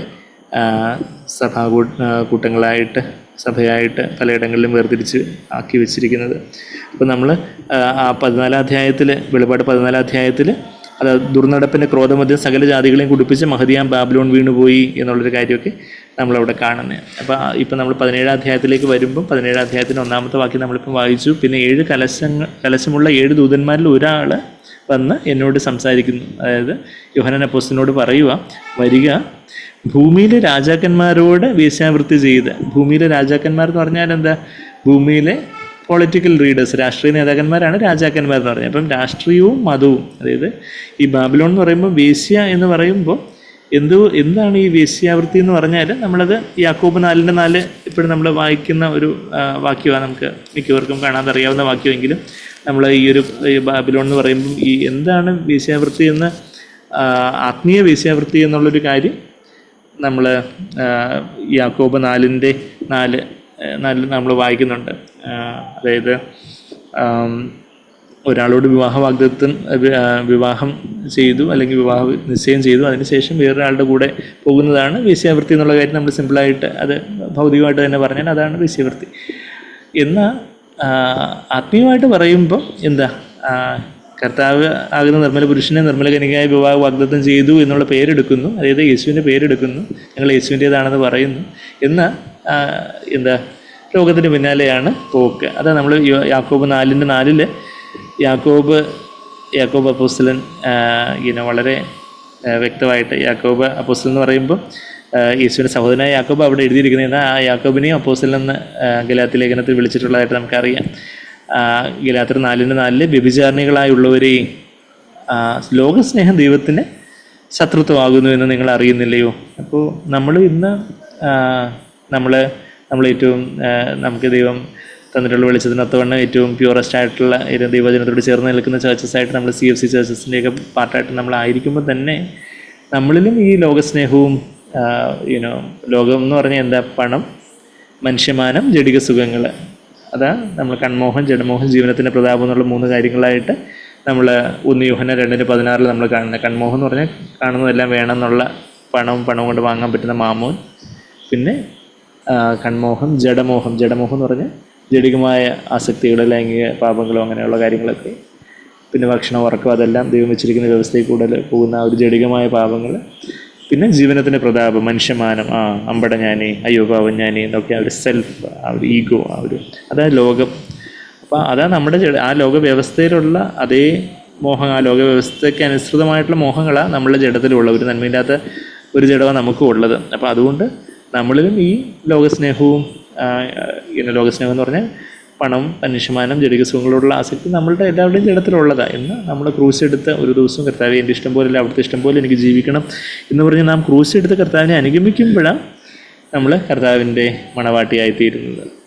അപ്പോൾ പക്ഷേ പേരിന് യേശുവിൻ്റെ കാര്യങ്ങളൊക്കെ പറയുന്നു, എന്നാൽ ജീവിതത്തിൽ ലോകത്തോടൊപ്പം കൈകോർത്തങ്ങ് പോവുകയാണ്, ഒരു മാനസാന്തരവും ഒന്നുമില്ല, എപ്പോഴെങ്കിലും ഒന്ന് വീണുപോയി എന്നുള്ള കാര്യമില്ല. എന്നാൽ അത് തന്നെ ഒരു പ്രൊഫഷനായിട്ട് എടുത്തുകൊണ്ട് ലോകത്തിന് പിന്നാലെ അങ്ങ് പോവുകയാണ്. യേശുവിൻ്റെ പേരും പറഞ്ഞ് നമുക്ക് ഓഫ് കോഴ്സ് കഠിനമായിട്ട് അധ്വാനിച്ച് നമ്മളുടെ സെക്കുലർ ജോബ്സിൽ, നമ്മളുടെ ജോലിയിൽ നമ്മൾ പൈസ സമ്പാദിക്കണം, നമ്മുടെ കുടുംബം പുലർത്തണം, നമ്മുടെ ഉത്തരവാദിത്തങ്ങൾ ചെയ്യണം, കർത്താവിൻ്റെ ഹിതത്തിനുള്ളിൽ നിന്ന് നമുക്ക് മാക്സിമം നമുക്ക് സമ്പാദിച്ച് ദൈവനാമമഹത്വത്തിനായിട്ട് നമുക്ക് അത് ഉപയോഗിക്കുകയും ജീവിക്കുകയൊക്കെ ചെയ്യാം. എന്നാൽ യേശുവിൻ്റെ പേര് പറഞ്ഞ് ഈ പണം സമ്പാദിക്കുന്ന കാര്യം വരുമ്പോഴാണ് അത് നേരെ അതൊരു വലിയൊരു ന്യായവിധിക്ക് കാരണമാകുന്ന കാര്യമായിട്ട് മാറുന്നത്. നമുക്ക് ഓഫ്കോഴ്സ് നമ്മളുടെ സെക്കുലർ ജോബ്, അല്ലെങ്കിൽ ഇപ്പം പൗലോസ് ഒരു കൂടാരപ്പണി ചെയ്തു എന്ന് പറഞ്ഞതുപോലെ നമ്മളുടെ ഭൗതികമായിട്ടുള്ള ജോലി ചെയ്തുകൊണ്ട് നമുക്ക് തീർച്ചയായിട്ടും നമ്മൾ പണം സമ്പാദിക്കുകയും അത് ഉറുമ്പിൽ നിന്ന് ബുദ്ധി പിടിച്ച് നമ്മളത് സേവ് അപ്പ് ചെയ്യുകയൊക്കെ ചെയ്യണമെന്നൊക്കെ സദൃശവാക്യം 6:5 നമ്മൾ വായിക്കുന്നുണ്ട്. നമ്മൾ മക്കൾക്ക് വേണ്ടിയും കുടുംബക്കാർക്ക് വേണ്ടിയും കരുതണമെന്നൊക്കെ 1 തിമോഥെയോസ് 5:8 പിന്നെന്താ 2 കൊരിന്ത്യർ 12:15 നമ്മൾ വായിക്കുന്നുണ്ട്. നമ്മൾ കുടുംബക്കാർക്ക് വേണ്ടി കരുതണം എന്നുള്ള കാര്യമൊക്കെ, കാര്യങ്ങളെല്ലാം ഉണ്ട്. എന്നാൽ അത് നമ്മുടെ ജോലി ചെയ്ത് നമ്മൾ പൈസ സമ്പാദിക്കുന്ന കാര്യം. എന്നാൽ അതുപോലെ ആ പൈസ പോലും അതിനോട് പോലും നമ്മൾ അറ്റാച്ച്ഡ് ആയിരിക്കരുത്. എന്നാൽ ഇതിപ്പം യേശുവിൻ്റെ പേരും പറഞ്ഞ് പൈസ സമ്പാദിക്കുകയും, ഇപ്പം നമ്മൾ തന്നെ അതിപൂജ്യം പുസ്തകത്തിൽ വായിച്ചു, കർത്താവിൻ്റെ പേര് പറഞ്ഞ് പണം വരുത്താനായിട്ട് ക്രിസ്തീയ പ്രവർത്തനങ്ങളുടെ റിപ്പോർട്ട് അയക്കുന്നു. ഇല്ലാത്ത റിപ്പോർട്ട് അയക്കുന്ന ആൾക്കാരുണ്ട്, അവരുടെ കാര്യം പിന്നെ പറയണ്ട. പിന്നെ ഉള്ള കാര്യം തന്നെ പൈസ ബിഗ് ചെയ്തുകൊണ്ടുള്ള റിപ്പോർട്ട്. യാക്കോബ് 4:4 വ്യഭിചാരികളുടെ ലോകസ്നേഹം ദൈവത്തോട് ശത്രുത്വമാകുന്നു എന്ന് നിങ്ങൾ അറിയുന്നില്ലയോ. ആകെ ലോകത്തിന് സ്നേഹിതനാകുവാൻ ഇച്ഛിക്കുന്നവരെല്ലാം ലോകത്തിന് സ്നേഹിതനായണ്ട, അത് ഇച്ഛിച്ചാൽ തന്നെ ലോകത്തിൻ്റെ സ്നേഹിത, ലോകത്തിൻ്റെ മാനം, ലോകത്തിൻ്റെതായുള്ള ഒരു പണം, അതിനു വേണ്ടിയുള്ള ഒരു പണസ്നേഹം, അതിമോഹം, പിന്നെന്താ ജഡിക സുഖങ്ങൾ, ദൈവം വെച്ചിരിക്കുന്ന വൃത്തത്തിന് വെളിയിൽ ലൈംഗികത വിവാഹത്തിനുള്ളിൽ സ്നേഹത്തിൽ അത് പാവനമായിട്ടുള്ള കാര്യമാണെങ്കിൽ, എന്നാൽ അതിന് വെളിയിൽ ഉള്ള കാര്യങ്ങളോ പിന്നെ ഭക്ഷണം ഉറക്കം അങ്ങനെയുള്ള കാര്യങ്ങളോ അതെല്ലാം ആ ലോകത്തിൻ്റെതായിട്ടുള്ള കാര്യം. ആ ലോകത്തിൻ്റെ സ്നേഹത്തിന് ആഗോണിച്ചിരിക്കുന്നവരെല്ലാം ദൈവത്തിന് ശത്രുവായിത്തീരുന്നു. അപ്പം നമ്മൾ അപ്പോൾ അങ്ങനെ ഒരു വ്യാജ സഭയായിട്ട് അതൊരു സിസ്റ്റമായിട്ട് തന്നെ ആയിരിക്കുന്നതാണ് ബാബിലോൺ. എന്നാൽ ആ ബാബിലോണിൻ്റെ ആത്മാവ്, ബാബിലോണിൻ്റെ ഒരു സ്പിരിറ്റ് ഓഫ് ബാബിലോൺ നമ്മളിൽ ആർക്ക് വേണമെങ്കിലും അത് നമ്മൾ ഏറ്റവും നല്ല സഭയിലായിരിക്കുമ്പോൾ പോലും ആ ബാബിലോണിൻ്റെ സ്പിരിറ്റിനാൽ ഇൻഫ്ലുവൻസ്ഡായി സ്വാധീനിക്കപ്പെട്ടവരായിട്ട് ആയിരിക്കുവാൻ നമുക്കും കഴിയും. അപ്പോൾ അതുകൊണ്ട് നമ്മൾ മറ്റുള്ളവരെ കല്ലെറിയാനല്ല, നമ്മൾ വിവേചിക്കുന്നു. ഇതാണ് ബൈബിൾ പറയുന്ന ബാബിലോൺ, ഇതാണ് ബൈബിൾ പറയുന്ന ബാബിലോണും അവളുടെ വേശ്യാപുത്രിമാരും എന്ന് നമ്മൾ വിവേചിക്കുന്നു. എന്നാൽ അവരെ കല്ലെറിയാനല്ല, മറിച്ച് അവരിൽ നിന്നൊരു പാഠം പഠിച്ച് നമ്മളിൽ അങ്ങനെയുള്ള ആ ഒരു ആത്മീയ ആത്മാവുണ്ടെങ്കിൽ ആ കാര്യങ്ങളെക്കുറിച്ച് ഓർത്ത് നമ്മളിലും ഈ ലോകസ്നേഹത്തിൻ്റെ പല കാര്യങ്ങളും ദൈവം കാണിച്ചു തരുമ്പോൾ അവിടെ നമ്മൾ ന്യായീകരിച്ചുകൊണ്ടിരിക്കാതെ നമ്മളെ തന്നെ നിർമ്മലകന്യയായിട്ട് കർത്താവ് നിർമ്മലനായിരിക്കുന്ന പോലെ നമ്മളെ തന്നെ ശുദ്ധീകരിച്ചുകൊണ്ടേ ഇരിക്കുവാനും ചെയ്യുവാനുള്ളൊരു ആഹ്വാനമാണ് നമ്മൾ ഇതിൽ നിന്ന് നമ്മൾ എടുക്കേണ്ടതായിട്ടുള്ളത്. അപ്പോൾ അതാ നമ്മളിപ്പോൾ 17 അധ്യായത്തിൽ അതിൻ്റെ 1-ാമത്തെ വാക്യത്തിൽ നമ്മളിപ്പം വായിച്ചു. എന്താ, അവൾ ഭൂമിയിലെ രാജാക്കന്മാരോടുകൂടി വേശ്യാവൃത്തി ചെയ്തത്. എന്ന് പറഞ്ഞാൽ അത് വേശ്യാവൃത്തി എന്ന് പറഞ്ഞാൽ ആത്മീയ വേശ്യാവൃത്തി എന്ന് പറഞ്ഞാൽ ഇപ്പോൾ നമ്മൾ കണ്ടതുപോലെ യേശുവിൻ്റെ പേര് പറയുന്നു, ക്രിസ്തുവിൻ്റെ പേര് പറയുന്നു എന്ന മതത്തിൻ്റെ ക്രിസ്തു മതമായിട്ട് ആ കാര്യങ്ങളെ അങ്ങ് എടുത്തിട്ട് പൊളിറ്റീഷ്യൻസുമായിട്ട് രാഷ്ട്രീയ നേതാക്കളുമായിട്ടുള്ള വലിയ സമ്പർക്കങ്ങളും കാര്യങ്ങളും ഒക്കെ ആയിട്ട് അതിൻ്റെ രണ്ടിൻ്റെയും മതത്തിൻ്റെ ആൾക്കാർക്കും രാഷ്ട്രീയത്തിൻ്റെ ആൾക്കാർക്കും എന്താ വേണ്ടതെന്ന് വെച്ചാൽ ജനസമ്മതി വേണം, രാഷ്ട്രീയക്കാർക്ക് വോട്ട് വേണം, ഇങ്ങനെ മതത്തിൻ്റെ ആൾക്കാർക്ക് പണം വേണം. ഇതെല്ലാം കൂടെ ഇതെല്ലാം കൂടെ ഒരു കോമൺ അജണ്ടയാക്കി ഇത് മതവും പൊളിറ്റിക്സും കൂടെ, മതവും രാഷ്ട്രീയവും കൂടെ ഇടകലർന്ന് പോകുന്ന വലിയ ആത്മീയം എന്ന് പറയുന്ന വലിയ മീറ്റിങ്സിൽ വലിയ അതുപോലുള്ള മതസമ്മേളനങ്ങളിൽ രാഷ്ട്രീയ നേതാക്കളൊക്കെ വലിയ ചീഫ് ഗസ്റ്റായിട്ട് വന്ന് പ്രസംഗിക്കുന്നു. അതൊക്കെ ഇന്ന് എവിടെയൊക്കെ നടക്കുന്നു എന്നുള്ള കാര്യം നമ്മൾ കണ്ണു തുറന്ന് നോക്കിയാൽ കാണാം. അപ്പോൾ അങ്ങനെയൊക്കെയുള്ള അപജയങ്ങളാണ് കാര്യങ്ങളാണ് നമ്മളെ ചുറ്റുപാടും കാണുന്നത്. അപ്പോൾ ക്രിസ്തീയത ഇന്ന് ഈവൻ വേർപെട്ട സമൂഹങ്ങളെന്ന് പറയുന്നവർ പോലും എത്രയധികം ദൈവജനത്തിൽ നിന്ന് മാറിപ്പോയിരിക്കുന്നു എന്നുള്ള കാര്യം നമ്മളിവിടെ കാണുന്നുണ്ട്. ഇപ്പം ഭൂമിയിലെ രാജാക്കന്മാരോട് വേശ്യാവൃത്തി ചെയ്ത് തൻ്റെ വേശ്യാവൃത്തിയുടെ മധ്യത്താൽ ഭൂവാസികളെ മത്തരാക്കി. എന്നുവെച്ചാൽ പലപ്പോഴും ഈ ക്രിസ്തീയ മതത്തിലുള്ള ആൾക്കാർ പണത്തിൻ്റെ കാര്യത്തിലൊക്കെ അവർ ഒത്തിരി അവിശ്വസത കാണിച്ച് ഒത്തിരി ടാക്സ് വെട്ടിപ്പും ബാക്കി ഒത്തിരി കാര്യങ്ങളുമൊക്കെ മാഫിയകളും കാര്യങ്ങളൊക്കെ കാണും. അപ്പം അവർ അറസ്റ്റ് ചെയ്യപ്പെടാതിരിക്കണമെങ്കിൽ ആരുടെ സപ്പോർട്ട് വേണമെന്ന് വെച്ചാൽ രാഷ്ട്രീയക്കാരുടെ സപ്പോർട്ട് വേണം. അപ്പം അവർ രാഷ്ട്രീയക്കാർക്ക് ഒത്തിരി ഇവരെ ബ്രൈബ് കൊടുക്കുന്നു, ഒത്തിരി പൈസ കൊടുക്കുന്നു, അവരുടെ പാർട്ടിക്ക് ഇത്ര ഫണ്ട് കൊടുക്കുന്നു. അപ്പം പാർട്ടിക്കാർ പോലീസിനെയും പലപ്പോഴും പല കാര്യങ്ങളൊക്കെ ഉപയോഗിച്ച് ഈ മത നേതാക്കളെ ഒന്നും ചെയ്യാതെ തരത്തിൽ അവരെ അങ്ങ് പ്രൊട്ടക്റ്റ് ചെയ്യുന്നു. അപ്പോൾ ഇവർക്കും സന്തോഷം, ഇവർക്ക് പണവും കിട്ടുന്നു, വോട്ടും കിട്ടുന്നു, പൈസയും കിട്ടുന്നു, എല്ലാം കൂടെ ഉള്ള ഒരു വല്ലാത്തൊരു ദൈവത്തിന് മുമ്പാകെ, ലോകത്തിന് മുമ്പാകെ മഹത്തരമായിട്ടുള്ളത് ദൈവത്തിന് മുമ്പാകെ അറപ്പുളവാക്കുന്നു എന്ന് നമ്മൾ ലൂക്കോസ് 16:15 വായിക്കുന്നൊരു സംഭവം. അപ്പോൾ ഈ കാര്യങ്ങൾ നമ്മളത് അതും സഭയല്ലേ, ഇതും പള്ളിയല്ലേ, ഇതും ചർച്ചല്ലേ, അവരും ദൈവവചനമല്ലേ പറയുന്നേ. ഇന്ന് തന്നെ ഒരു സഹോദരനെ, ആ സഹോദരൻ പോകുന്ന, ഞാൻ കൂടുതൽ ഡീറ്റെയിൽസ് പറയുന്നത്, സഹോദരൻ പോകുന്ന ചേർച്ചെന്ന് പറയുന്ന സംഭവത്തിൽ പല കാര്യങ്ങളൊക്കെ എന്തൊക്കെ പറഞ്ഞു. അപ്പോൾ അതിനിട്ട് പറഞ്ഞ് പിന്നെ ഇദ്ദേഹം പറഞ്ഞു കഴിഞ്ഞിട്ട് 5-6 മിനിറ്റ് അവിടെ ദൈവവചനം പറയാൻ പള്ളിയിലച്ഛനെ അവർ സഭയിലുള്ളവരെ അനുവദിക്കത്തുള്ളൂ. 5-6 മിനിറ്റേ പറയാൻ അനുവദിക്കുള്ളൂ. കൂടുതലായി കഴിഞ്ഞാൽ ആൾക്കാർ ബോറടിക്കും, അവർ അസ്വസ്ഥരാകും. അപ്പോൾ അതുകൊണ്ട് 5-6 മിനിറ്റ്. അപ്പം പിന്നെ ബാക്കിയെല്ലാം പൊളിറ്റിക്സും ബാക്കി ഓരോ കാര്യങ്ങളും ഇതൊക്കെയാണ്. അപ്പം അത് കഴിഞ്ഞിട്ട് അപ്പം പിന്നെ എന്തിനാ അവിടെ പോകുന്നത് ചോദിച്ചാൽ പറഞ്ഞു അവിടെ ദൈവവചനം കേൾക്കാനാണ് പോകുന്നതെന്ന് പറയുന്നത്. ഞാൻ പറഞ്ഞു ഇങ്ങനെയുള്ള ആൾക്കാർ പറയുന്ന ദൈവവചനമല്ലേ കേൾക്കാൻ പോകുന്നത്, അപ്പോൾ അതിൽ എന്താ കാര്യം എന്നുള്ള കാര്യം ഞാനിങ്ങനെ ചോദിച്ചു. അപ്പോൾ പുള്ളിക്കാരൻ്റെ കാര്യം മനസ്സിലായി. പക്ഷേ പലർക്കും ആ ഒരു പാരമ്പര്യം, മനുഷ്യരെന്ത് പറയും, അപ്പൻ എന്ത് പറയും, അമ്മ എന്ത് പറയും, അവരെന്ത് പറയും, ഇവരെന്ത് പറയും. അപ്പോൾ അപ്പോൾ അങ്ങനെയൊക്കെയുള്ള പല കാര്യങ്ങളാണ് നമ്മൾ ചുറ്റുപാടും കാണുന്നതെന്നുള്ളത്. ഭൂമിയിലെ രാജാക്കന്മാരോട് വേശ്യാവൃത്തി ചെയ്ത് തൻ്റെ വേശ്യാവൃത്തിയുടെ മധ്യത്താൽ ഭൂവാസികളെ അവൾ മത്തരാക്കിയത്. സ്വർഗീയവാസികളെ മത്തരാക്കാൻ പറ്റത്തില്ല. സ്വർഗീയവാസികളാകാൻ ദൈവം നമ്മളെ വിളിച്ചിരുന്നത്. ആ ഒരു ഭൂവാസികൾ എന്നുള്ള ആ പദം, those who dwell on the earth എന്നുള്ള ആ ഒരു പദം നമ്മൾ പലതവണ നമ്മൾ 13-ാം അധ്യായത്തിലൊക്കെ നമ്മൾ കണ്ടായിരുന്നു. ഭൂവാസികളുണ്ട്, സ്വർഗീയവാസികളുണ്ട്. നമ്മൾ ദൈവമക്കളെക്കുറിച്ച് അവിടെയൊക്കെ പറയുന്നത് എന്താ, അവർ സ്വർഗീയവാസികളായിട്ട് അവർ 13-ാം അധ്യായത്തിലേക്ക് വരുമ്പോൾ 13-ാം അധ്യായത്തിൻ്റെ ആറാമത്തെ വാക്യത്തിൽ അത് ദൈവത്തിൻ്റെ നാമത്തെയും അവൻ്റെ കൂടാരത്തെയും സ്വർഗത്തിൽ വസിക്കുന്നവരെയും ദുഷിക്കുവാൻ ദൈവദൂഷണത്തിനായി വാതുറന്നതായിട്ട് നമ്മൾ വായിക്കുന്നുണ്ട്. അപ്പോൾ ആ സ്വർഗത്തിൽ വസിക്കുന്നവരാണ് those who dwell on those who dwell in heaven എന്ന 8-ാമത്തെ വാക്യം 13:8 എന്താ ഭൂവാസികളൊക്കെ അതിനെ നമസ്കരിക്കും. All who dwell on the earth will worship the antichrist. ഭൂവാസികളെ ഈ ആൻറ്റി ക്രൈസ്റ്റിൻ്റെ ബ്രൈഡാണ് ഈ വേശ്യയായ ബാബിലോൺ. ക്രിസ്തുവിൻ്റെ ബ്രൈഡാണ്, ക്രിസ്തുവിൻ്റെ മണവാട്ടി പുത്തൻ യെരൂശലേമാകുന്ന സഭയാകുന്നത് പോലെ എതിർ ക്രിസ്തുവിൻ്റെ മണവാട്ടിയാണ് ഈ വേശ്യയായ ബാബിലോണും അവളുടെ പുത്രന്മാരും. അപ്പോൾ ആ ഒരു കാര്യം, അപ്പോൾ ആ ഭൂവാസികളാണ് എതിർ ക്രിസ്തുവിനെ ആരാധിക്കുന്നത്. അവരെയാണ് ഈ ഭൂവാസികളെയാണ് എന്ത് ചെയ്യുന്നത്, ഈ ബാബിലോണ് അവളുടെ വേശ്യാവൃത്തിയുടെ മധ്യത്താൽ ഭൂവാസികളെ മത്തരാക്കി കളഞ്ഞു. Those who dwell on the earth എന്നുള്ളൊരു കാര്യം നമ്മളവിടെ വായിക്കുന്നു. അത് കഴിഞ്ഞിട്ട് മത്തവരാക്കികളായി പെരുവെള്ളത്തിന് മീതെ ഇരിക്കുന്ന മഹാവേശ്യയുടെ she sits on many waters എന്നുള്ളൊരു കാര്യം നമ്മൾ ഇംഗ്ലീഷിൽ അതിൻ്റെ 1-ാമത്തെ വാക്യത്തിൽ, മലയാളത്തിൽ 2-ാമത്തെ വാക്യത്തിൽ ഗ്രേറ്റ് ഹാർലറ്റ് ലോകത്തിന് കണ്ടിൽ വലിയ മഹത്വമുള്ള കാര്യമായിട്ടാണ് എന്ന് ദൈവത്തിൻ്റെ കണ്ടിൽ അതൊരു വേശ്യാവൃത്തി പോലെ, അതുപോലെ ഒരു ജൂത്സാവഹം അല്ലെങ്കിൽ അബോമിനബിൾ അല്ലെങ്കിൽ ഡിറ്റസ്റ്റബിൾ അല്ലെങ്കിൽ അറപ്പുളവാക്കുന്ന തരത്തിലുള്ള ഒരു കാര്യമാണ്. Who sits on many waters. ഈ മെനി വാട്ടേഴ്സ് എന്താണെന്ന് അതിൻ്റെ തൊട്ട് താഴെ 15-ാമത്തെ വാക്യം നമ്മൾ പലപ്പോഴും കോട്ട് ചെയ്യുന്നുണ്ടായിരുന്നു ഇതിന് മുമ്പേ അല്ല. 17:15 പിന്നെ അവൻ എന്നോട് പറഞ്ഞത് നീ കണ്ടതും വീശിയിരിക്കുന്നതുമായ വെള്ളം വംശങ്ങളും പുരുഷാരങ്ങളും ജാതികളും ഭാഷകളും അത്രേ. ആ ലോക വ്യവസ്ഥ, peoples and multitudes and nations, അതാണ് ആ വെള്ളങ്ങൾ. ആ ലോകവ്യവസ്ഥയിലാണ്, ആ ലോകവ്യവസ്ഥയാകുന്ന പെരുവെള്ളത്തിലാണ് ഇവളിരിക്കുന്നത്. എന്നാൽ ആ വെള്ളത്തിന് മീതെ നടന്നവനാണ് നമ്മളുടെ കർത്താവ്.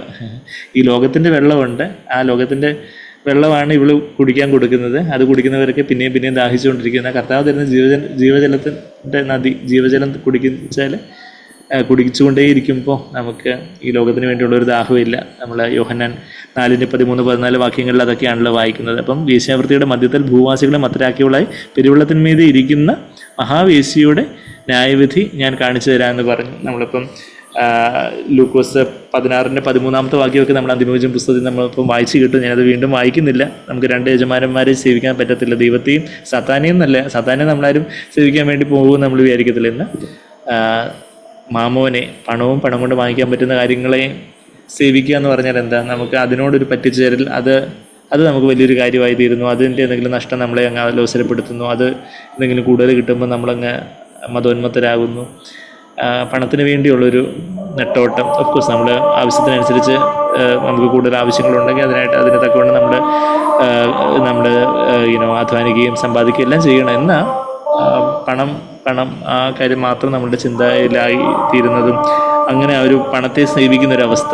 അപ്പം അത് ലൂക്കോസ് 16:13 നമ്മളിപ്പോൾ അന്തിമോചന പുസ്തകത്തിൽ നമ്മളത് വായിച്ചു. പിന്നെ ഒരുവൻ ലോകത്തെ സ്നേഹിച്ച പിതാവിനോടുള്ള സ്നേഹം അവനിലില്ല എന്നുള്ള കാര്യം നമ്മൾ 1 യോഹന്നാനിലെ ആ വാക്യമാണ്.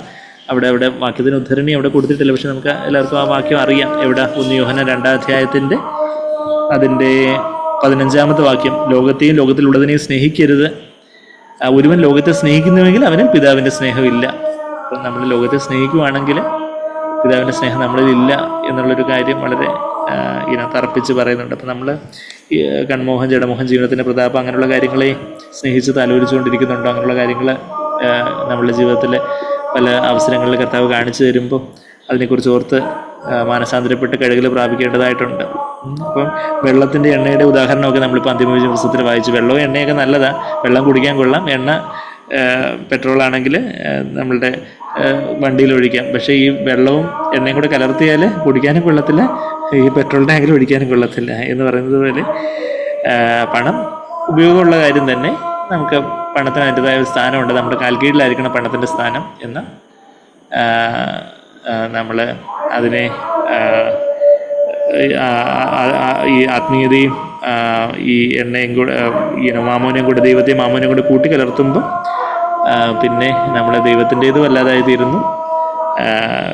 ആ ലോകത്തിൻ്റെ കാര്യങ്ങളിലും അത് വല്ലാത്തൊരു അപജയം ഉണ്ടാകുന്നതായിട്ട് കാണുന്നു. ഒന്നുകിൽ പണത്തിനായിട്ട് ജീവിക്കണം, അല്ലെങ്കിൽ കർത്താവിനായിട്ട് ജീവിക്കണം. അത് നമ്മൾ ഓഫ്കോഴ്സ് കർത്താവിനായിട്ട് ജീവിക്കുമ്പോൾ മുമ്പേ അവൻ്റെ രാജ്യനീതി അന്വേഷിക്കുമ്പോൾ കർത്താവിനെ നമുക്ക് ജോലി ചെയ്യാനുള്ള പ്രാപ്തിയും കാര്യങ്ങളൊക്കെ തരികയും നമുക്ക് അധ്വാനിക്കാനും ദൈവം നമുക്ക് വേണ്ടുന്നതെല്ലാം ചേർത്ത് തരികയെല്ലാം ചെയ്യും. എന്ന് നമ്മളുടെ ജീവിതം ആ ഒരു പണം എന്നുള്ള ഒരു കാര്യത്തിന് വേണ്ടി ആയിരിക്കരുത്, മറിച്ച് കർത്താവെ അവിടുത്തെ ഇഷ്ടം ചെയ്യണം. അവിടുത്തെ ഇഷ്ടം ചെയ്ത് നമ്മൾ ദൈവം ആക്കി വെച്ചിരിക്കുന്ന സ്ഥാനങ്ങളിൽ നമ്മൾ അധ്വാനിക്കുമ്പോൾ ദൈവം നമുക്ക് വേണ്ടുന്നതെല്ലാം കർത്താവ് നമ്മളുടെ ആവശ്യങ്ങളെല്ലാം കരുതിക്കൊള്ളൂ എന്നൊക്കെ നമ്മൾ ഫിലിപ്പിയർ 4 അധ്യായത്തിൻ്റെ 19-ാമത്തെ വാക്യമൊക്കെ നമുക്കറിയാം. നമ്മുടെ ആവശ്യങ്ങളെല്ലാം കർത്താവ് അവിടുത്തെ മഹത്വത്തിൻ്റെ ധനത്തിനൊത്തവണ്ണം നമ്മുടെ മുട്ടൊക്കെയും തീർത്ത് തരും എന്നുള്ള കാര്യമൊക്കെ നമ്മളത് കണ്ടായിരുന്നു. പിന്നെ നമ്മൾ ആ മതവും രാഷ്ട്രീയം തമ്മിലുള്ള കാര്യങ്ങളും ആ കോൺസ്റ്റന്റീൻ ചക്രവർത്തി 300 ഏകദേശം 300 AD ആ സമയത്ത് കോൺസ്റ്റന്റീൻ ചക്രവർത്തി അദ്ദേഹം ഒരു യുദ്ധം ചെയ്യുന്നതിന് മുമ്പായിട്ട് ഇങ്ങനെ ഒരു സ്വപ്നം കാണുന്നതായിട്ടും അങ്ങനെ അത് കഴിഞ്ഞിട്ട് ഈ യുദ്ധത്തിൽ ജയിക്കുവാണെങ്കിൽ താൻ ക്രിസ്ത്യാനിയായി തീരും എന്നുള്ള രീതിയിൽ അങ്ങനെ പുള്ളി ഒരു നിലപാടെടുക്കുകയും അങ്ങനെ യഥാർത്ഥ ക്രിസ്ത്യാനിയായി തീരും എന്ന് പറഞ്ഞാൽ ഇതൊരു ക്രിസ്തീയ മതമായിട്ട് പുള്ളി അങ്ങ് റോമിൻ്റെ ഒരു ഒഫീഷ്യൽ റിലീജിയനായിട്ട് ഇതിനെ അങ്ങ് ഏറ്റെടുക്കുന്നതും അന്നത്തെ ക്രിസ്തീയ മത നേതാക്കളായിട്ട് എന്ന് പറയുന്ന ആൾക്കാരെല്ലാം കൂടെ ചേർന്ന് അവരുമായിട്ട് ചേർന്ന് ഇദ്ദേഹം ആ റോമിൻ്റെ ഒരു ഒഫീഷ്യൽ റിലീജിയനായിട്ട് ക്രിസ്തീയതയെ അങ്ങ് ക്രിസ്ത്യാനിത്വത്തെ അങ്ങ് സ്വീകരിച്ചപ്പോൾ പിന്നെ പ്രോസിക്യൂഷൻ കാര്യങ്ങളൊക്കെ ഇല്ലാതായി. പക്ഷേ ഇത് അങ്ങ് ഏറ്റവും കലർപ്പുള്ള ഒരു ലോകമയത്വമുള്ള റോമൻ അവരുടെ പല ആചാരങ്ങളെല്ലാം കൂടെ അവരുടെ വസന്തോത്സവവും അതുപോലുള്ള കാര്യങ്ങളും എല്ലാമാണ് പിന്നീട് ക്രിസ്മസും ഈസ്റ്ററും ഒക്കെ ആയിട്ട് പിന്നീടുള്ള അങ്ങനെയുള്ള പേരുകളും കാര്യങ്ങളൊക്കെ ആയിട്ട് ആയിത്തീർന്നത്. സാഗ്ബറിൻ്റെ ആ ഒരു പുതിയ വീഞ്ഞ് പുതിയ തിരുത്തിയിൽ എന്നുള്ള ആ പുസ്തകത്തിൽ ക്രിസ്മസിൻ്റെയും ഈസ്റ്ററിൻ്റെയൊക്കെ ഉത്ഭവത്തെക്കുറിച്ചൊക്കെ അതിൻ്റെ വിജാതീയ ഉത്ഭവത്തെക്കുറിച്ചൊക്കെ അതിൻ്റെ ഒരു ആർട്ടിക്കിൾ, അതിൻ്റെ ലാസ്റ്റ് വരുന്ന ഒരു ആർട്ടിക്കിളിൽ പറയുന്ന ലേഖനമൊക്കെ നിങ്ങൾ മിക്കവരും വായിച്ചിട്ടുണ്ടാവും. ആരെങ്കിലും വായിച്ചിട്ടില്ലെങ്കിൽ അത് എനിക്കൊന്ന് ടെക്സ്റ്റ് ചെയ്താൽ ഞാനത് വേണമെങ്കിൽ അതിൻ്റെ ലിങ്കും കാര്യങ്ങളൊക്കെ അയച്ചു തരാം. AD 95 ഏകദേശം AD 95 വെളിപാട് പുസ്തകം എഴുതുന്നത്. അതിലും പിന്നെ 200ഓളം വർഷങ്ങൾക്ക് ശേഷമാണ് ഈ ഒരു കോൺസ്റ്റന്റീൻ്റെ കാലത്ത് സംഭവിക്കുന്ന വലിയൊരു അപജയത്തെക്കുറിച്ചൊക്കെ യോഹന്നാൻ എഴുതുന്നത്. അപ്പോൾ ആ റോമിലാണ് അവിടെ ഇതിൻ്റെ ഒരു ഉത്ഭവം. റോമൻ ചക്രവർത്തിയാണ് ഇത് ഈ ഒരു ബാബിലോണിനൊരു തുടക്കം ഇടുന്ന ഒരു കാര്യം നമ്മളിവിടെ കാണുന്നത്. അപ്പോൾ ആ കാര്യമാണ് നമ്മളിപ്പം 18-ാമത്തെ വാക്യത്തിൽ 17-ാം അധ്യായത്തിൻ്റെ 18-ാമത്തെ വാക്യത്തിൽ നമ്മളത് അതിമോചന പുസ്തകത്തിൽ ഉദ്ധരിക്കുന്നത് നമ്മൾ കണ്ടു. നീ കണ്ട സ്ത്രീയോ ഭൂരാജാക്കന്മാരുടെ മേൽ രാജ്യത്വമുള്ള മഹാനഗരം തന്നെ, അത് റോമാണെന്നുള്ള കാര്യം അവിടെയും നമ്മൾ ആ കാര്യങ്ങൾ ആവർത്തിച്ച് ഉറപ്പിക്കാൻ ആ വാക്യവും കൂടെ ചേർത്ത് ചിന്തിക്കുമ്പോൾ അത് നമുക്ക് മനസ്സിലാവും. പിന്നെ അതിൻ്റെ 9-ാമത്തെ വാക്യത്തിൽ നമ്മളിപ്പോഴും പറയാറുണ്ട്, 9-ാമത്തെ വാക്യത്തിൽ 7 മലകളുടെ മേലിരിക്കുന്നവളാണ് എന്നുള്ള കാര്യം നമ്മൾ കാണുന്നത്. 7 തല 7 സ്ത്രീ ഇരിക്കുന്ന 7 മലയാകുന്നു. 7 മലകളുടെ മേലെ സിറ്റി ഓൺ 7 ഹിൽസ് എന്ന് പറയുന്നത് റോമാണെന്നുള്ള കാര്യമൊക്കെ കൊച്ചുങ്ങൾ വരെ ജനറൽ നോളജ് പഠിക്കുന്നവർക്ക് അറിയാം. സിറ്റി ഓഫ് 7 ഹിൽസ് എന്ന് പറയുന്നത് റോമാണ്. എന്നാൽ യെരുശലേം പുത്തൻ യെരുശലേം ഒരു വൻമലയിൽ വന്നിറങ്ങുന്നത് കണ്ടതായിട്ടാണ് നമ്മൾ അതിൻ്റെ കോൺട്രാസ്റ്റായിട്ട് 21-ാം അധ്യായത്തിന് 10-ാമത്തെ വാക്യത്തിൽ നമ്മൾ കാണുന്നത്. മലമേൽ വെച്ചിരിക്കുന്ന പട്ടണം, ഒരു മലമേൽ വെച്ചിരിക്കുന്ന ഒരു പട്ടണം പോലെയാണ് മത്തായി 5:14 കർത്താവ് ഗിരിപ്രഭാഷണത്തിലും പറയുന്നത് ആ ഒരു പുത്തൻ യെരുശലേം ആകുന്ന നിർമ്മല സഭ. എന്നാൽ ഇത് 7 മലകൾ എന്നൊക്കെ പറയുമ്പോൾ അതിൻ്റെതായ ഒരു വലിയ ലോകമഹത്വമൊക്കെ ഉള്ള തരത്തിൽ വലിയ കാര്യം കാണുന്നുണ്ട്. വേശ്യാവൃത്തിയുടെ മധ്യത്തിൽ ഭൂവാസികളെ മതോന്മത്തരായ കാര്യം നമ്മൾ വായിക്കുന്നുണ്ട്. ഇപ്പം 3-4 വാക്യങ്ങളും അതിൻ്റെ എക്സ്പ്ലനേഷൻ കൂടെ ജഗ്ബേർ ഇപ്പം വായിക്കൂ. അജ്ബേർ വാക്യം 3-4. അവൻ എന്നെ ആത്മാവിൽ മരുഭൂമിയിലേക്ക് കൊണ്ടുപോയി.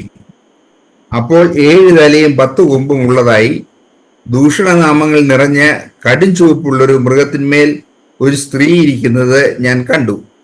ആ സ്ത്രീ ധൂമ്രവർണ്ണവും കടും ചുവപ്പ് നിറവും ഉള്ള വസ്ത്രം ധരിച്ച് പൊന്നും രത്നവും മുത്തും അണിഞ്ഞവളായി തൻ്റെ വേശ്യാവൃത്തിയുടെ മ്ലേച്ഛതയും അശുദ്ധിയും നിറഞ്ഞ സ്വർണപാനപാത്രം കയ്യിൽ പിടിച്ചിരുന്നു.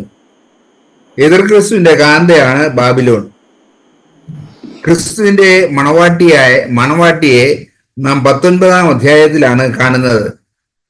2 പേരുടെയും വേഷധാരണയിൽ പ്രകടമായ ഒരു വ്യത്യാസം കാണാം.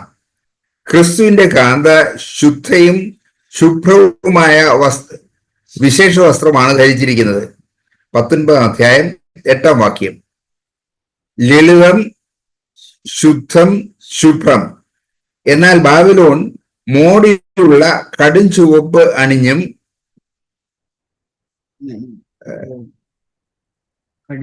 കടും ചുവപ്പ് നിറവും ധൂമ്രവർണ്ണവുമുള്ള വസ്ത്രം ധരിച്ചും പൊന്നും രത്നവും മുത്തും അണിഞ്ഞും വിലസുകയാണ്.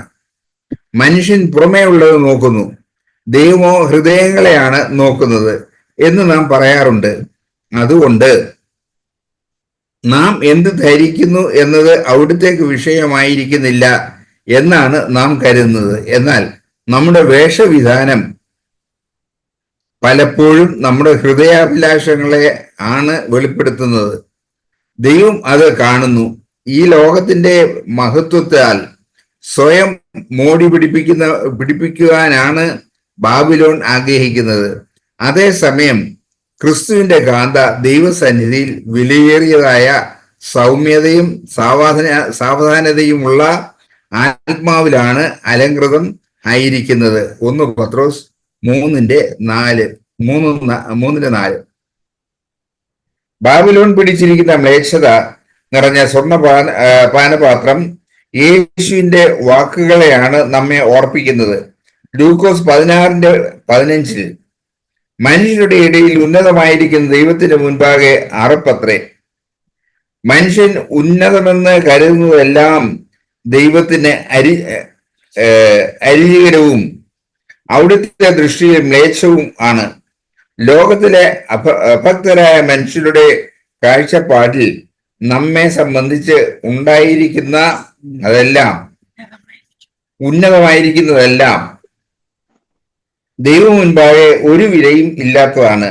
നമ്മുടെ സാമർഥ്യം, വിദ്യാഭ്യാസ യോഗ്യത, ധനം, സംഗീത അഭിരുചി, സംസ്കാരം, പരിഷ്കാരം, കുടുംബ ബന്ധങ്ങൾ, ലൗകികമായ സ്ഥാനങ്ങൾ, മാനങ്ങൾ ഇവയ്ക്കൊന്നിനും ദൈവദൃഷ്ടിയിൽ ഒരു വിലയും ഇല്ല.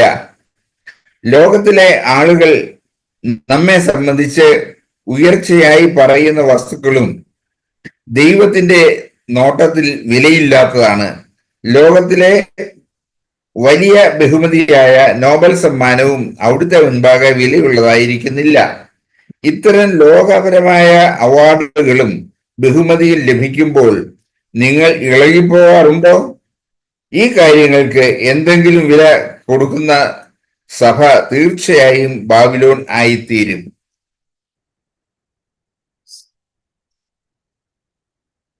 ക്രിസ്തുവിന്റെ പ്രതിപുരുഷനാണ് എന്ന് അവകാശപ്പെടുമ്പോൾ തന്നെ ലോകത്തിന്റെ പ്രമാണങ്ങൾ അനുസരിച്ച് ജീവിക്കുകയും ലോകത്തിൽ ഔന്നത്യം നേടാൻ ശ്രമിക്കുകയും ചെയ്യുന്നു എന്നിടത്താണ് ബാബിലോണിന്റെ വേശ്യാവൃത്തി കാണാൻ കഴിയുന്നത്. അങ്ങനെയാണ് അവളുടെ പാനപാത്രത്തിൽ മ്ലേച്ഛത നിറയുന്നത്. ഈ കാര്യം നമ്മെ സംബന്ധിച്ച് എങ്ങനെയിരിക്കുന്നു? ഇവിടെ ഇതാ ഒരു പരീക്ഷണം. നിങ്ങളോട് തന്നെ ഒരു ചോദ്യം ചോദിക്കുക.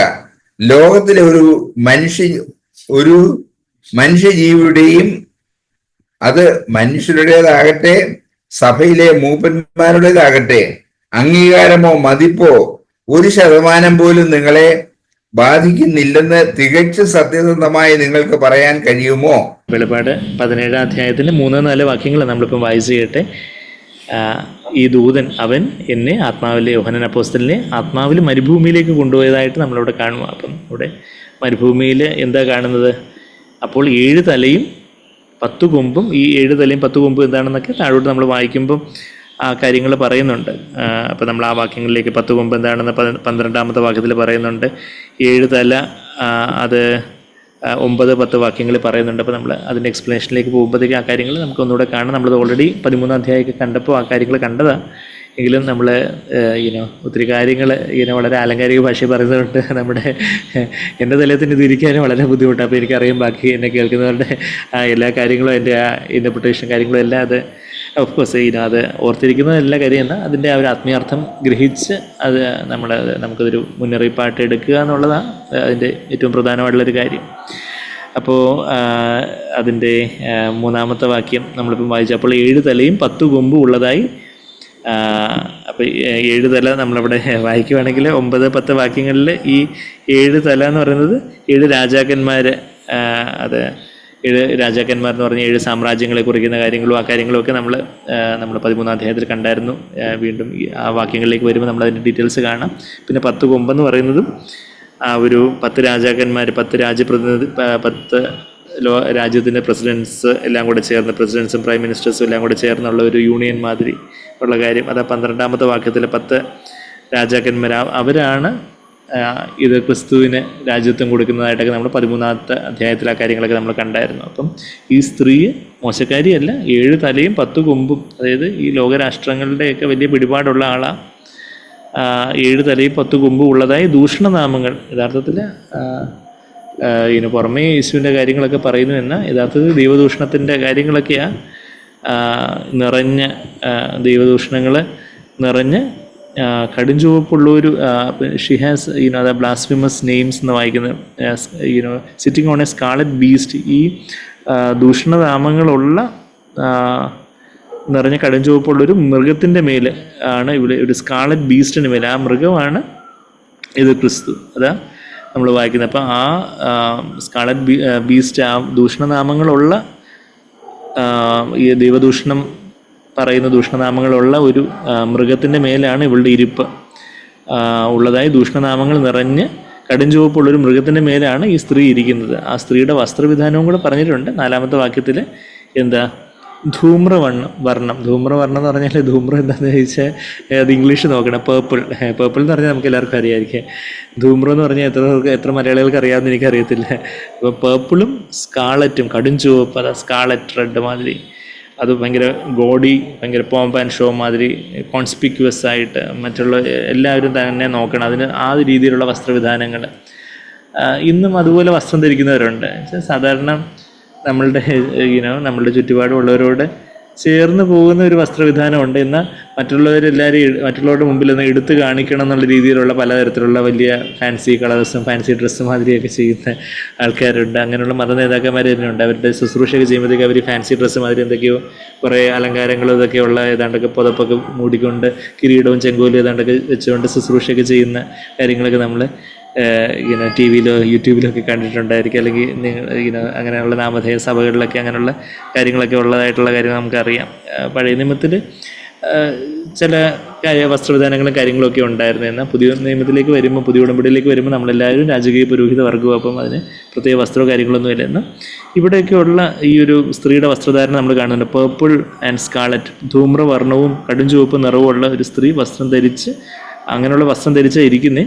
അവളെ പിന്നെന്താ, അങ്ങ് സർവാഭരണ വിഭൂഷിതയായിട്ടിരിക്കുക. എന്താ, പൊന്നും രത്നവും മുത്തും അണിഞ്ഞവളായിട്ട് തൻ്റെ വേശ്യാവൃത്തിയുടെ മ്ലേച്ഛതയും അശുദ്ധിയും മ്ലേച്ഛത നിറഞ്ഞ ഒരു കാര്യമാണ്. മ്ലേച്ഛത, അത് എന്താ മ്ലേച്ഛത? അതിനോട് ചേർന്ന് നമ്മളിപ്പം അതിപൂജ്യം പുസ്തകത്തിൽ നമ്മൾ അതിൻ്റെ ആ റെഫറൻസ് വായിച്ചു. ലൂക്കോസ് 16:15 കർത്താവ് പറയുന്നുണ്ട്, ലോകത്തിൽ ഉന്നതമായിട്ടുള്ളതെല്ലാം ദൈവത്തിന് മുമ്പാകിയിട്ട് അറപ്പുളവാക്കുന്ന മ്ലേച്ഛമായിട്ടുള്ള കാര്യങ്ങളാണ്. അപ്പം അങ്ങനെ തൻ്റെ വേശ്യാവൃത്തി എന്ന് പറഞ്ഞാൽ എന്താ, യേശുവിൻ്റെ പേര് പറഞ്ഞ് ലോകത്തിൻ്റെ പിന്നാലെ പോകുന്ന ആ വേശ്യാവൃത്തി ഉള്ള, അതിൻ്റെ മ്ലേച്ഛതയുള്ള, ലോകത്തിൻ്റെ മുമ്പിൽ വലിയതാണ്, ദൈവത്തിന് മുമ്പാകെ മ്ലേച്ഛമായിട്ടുള്ള ആ മ്ലേച്ഛത, ആ ലോകത്തിന് പിന്നാലെ പോകുന്ന ആ മ്ലേച്ഛതയും അശുദ്ധിയും പാപവും ഒക്കെ നിറഞ്ഞ് സ്വർണ്ണ പാനപാത്രം, എന്തെങ്കിലും ഒരു ലോക്കൽ പാനപാത്രമല്ല, ഗോൾഡ് കപ്പ്, മറ്റുള്ളവരുടെ മുമ്പിലൊക്കെ വളരെ വളരെ ധനാഢ്യനായിട്ടുള്ളൊരു ജീവിതമാണ്.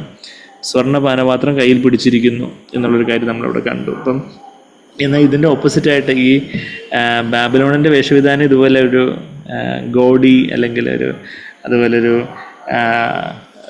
എടുത്തു കാണിക്കത്തക്ക വണ്ണമുള്ള അതുപോലെയൊക്കെയുള്ള ഒരു വല്ലാത്തൊരു വസ്ത്രധാരണമാണെങ്കിലും, ഒരു വല്ലാത്തൊരു മോടി പിടിപ്പിക്കലുള്ള വസ്ത്രധാരണമാണെന്നുണ്ടെങ്കിൽ, ക്രിസ്തുവിൻ്റെ കാന്തയുടെ വസ്ത്രധാരണം വളരെ സിമ്പിളായിട്ട് നമ്മൾ ഇതേ വെളിപാട് പുസ്തകം 19-8 വാക്യത്തിൽ നമ്മൾ കാണുന്നുണ്ട്. എന്താ, അവൾക്ക് ശുദ്ധവും ശുഭ്രവും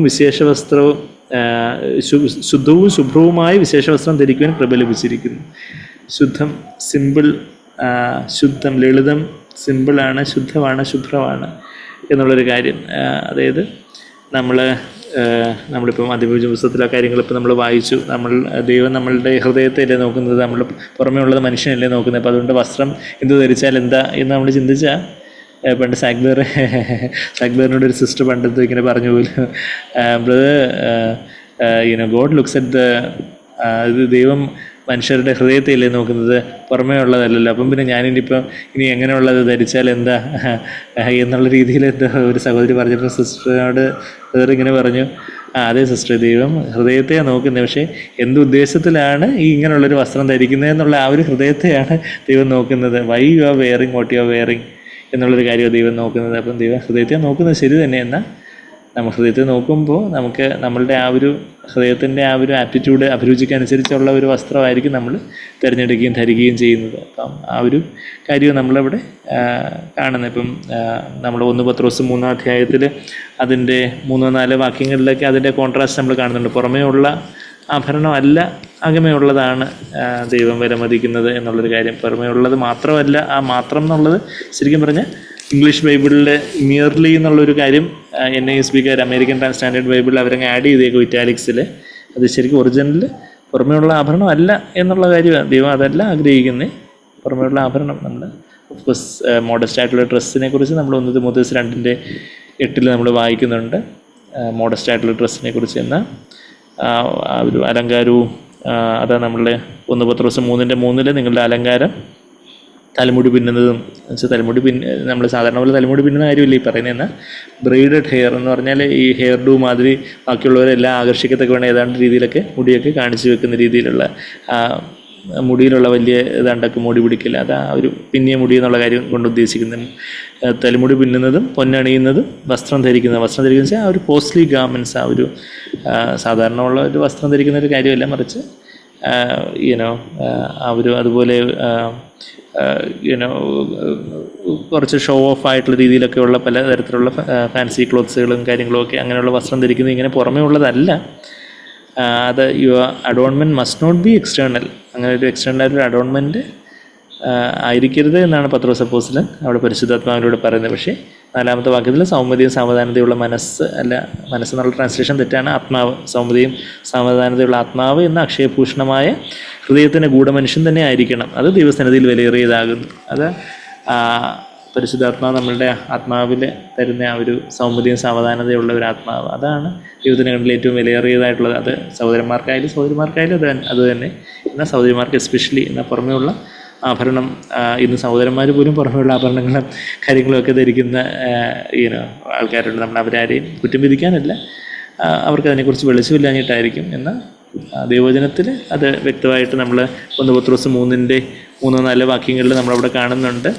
പിന്നെന്താ 1 തിമോഥെയോസ് 2-ാം അധ്യായത്തിൽ നമ്മളവിടെ കാണുന്നുണ്ട്. ദൈവം നമ്മൾ മറ്റുള്ളവർ വിധിക്കാനല്ല, ഓരോരുത്തർക്കും ദൈവം തന്നിട്ടുള്ള ബോധ്യം പോലെ കാര്യങ്ങൾ ചെയ്യാനുള്ള സ്വാതന്ത്ര്യമുണ്ട്. അതൊരു സെക്യുലർ പറയുന്നതുപോലെ ആഭരണം ധരിക്കുന്ന ഒരു പാപമല്ല, എന്നാൽ അതൊരു സിമ്പിൾ ലിവിങ്ങിൻ്റെ പാർട്ടായിട്ടാണ്. ദൈവവചനത്തിൽ നമ്മൾ ആ കാര്യങ്ങൾ നമുക്കത് കാണാൻ സാധിക്കുന്നുണ്ടെങ്കിൽ നമുക്കത് ചെയ്യാം.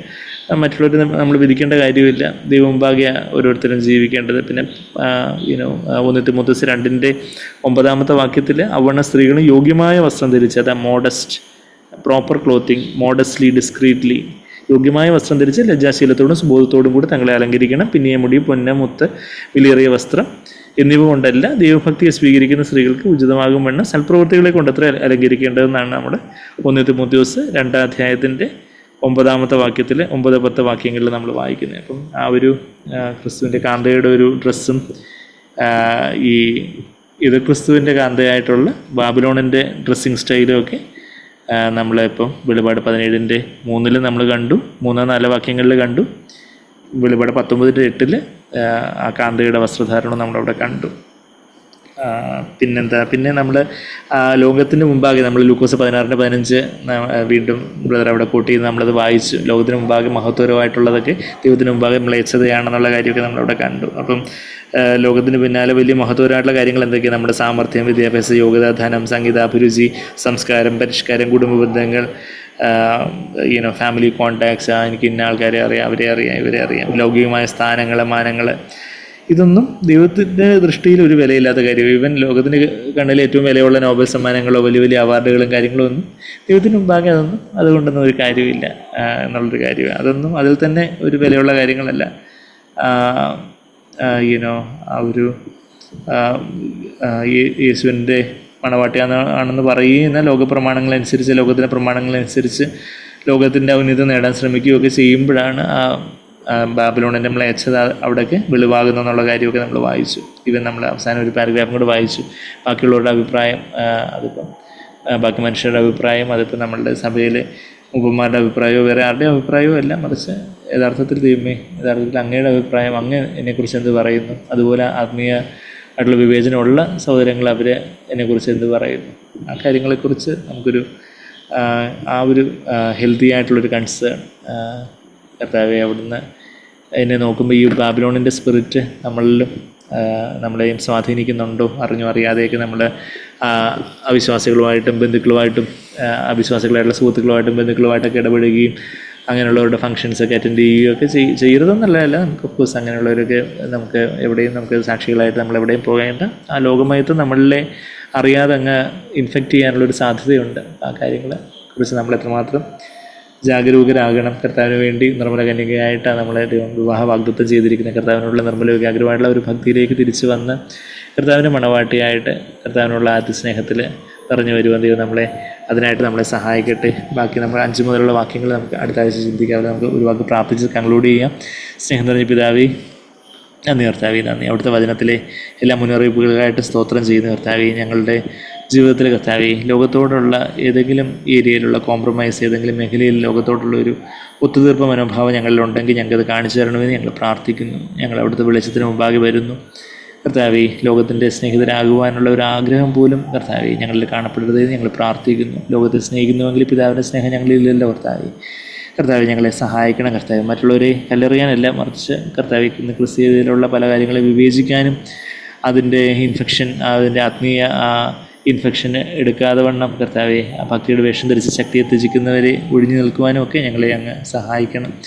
ഞങ്ങളുടെ ജീവിതത്തിലും കർത്താവെ അറിഞ്ഞോ അറിയാതെയൊക്കെ ഇതുപോലെയൊക്കെയുള്ള കർത്താവെ ലോകമയത്വം കടന്നുകൂടുവാനുള്ള സാധ്യത ഉള്ള ഒരു ജഡത്തിലാണ് ഞങ്ങളെന്നുള്ളൊരു കാര്യം മനസ്സിലാക്കുവാനും അടുത്ത മുമ്പാകെ നുറുക്കത്തോടെ അങ്ങേ അതുപോലെ കർത്താവെ ആശ്രയിക്കുവാൻ ഞങ്ങളെ സഹായിക്കണമേ കർത്താവെ. ഞങ്ങളെത്ര ബലഹീനരാണ്, ഞങ്ങളെത്ര ലോകത്തിലേക്ക് ചായ്വുള്ള ഒരു ജഡമാണ് ഞങ്ങൾക്കുള്ളത് കർത്താവെ.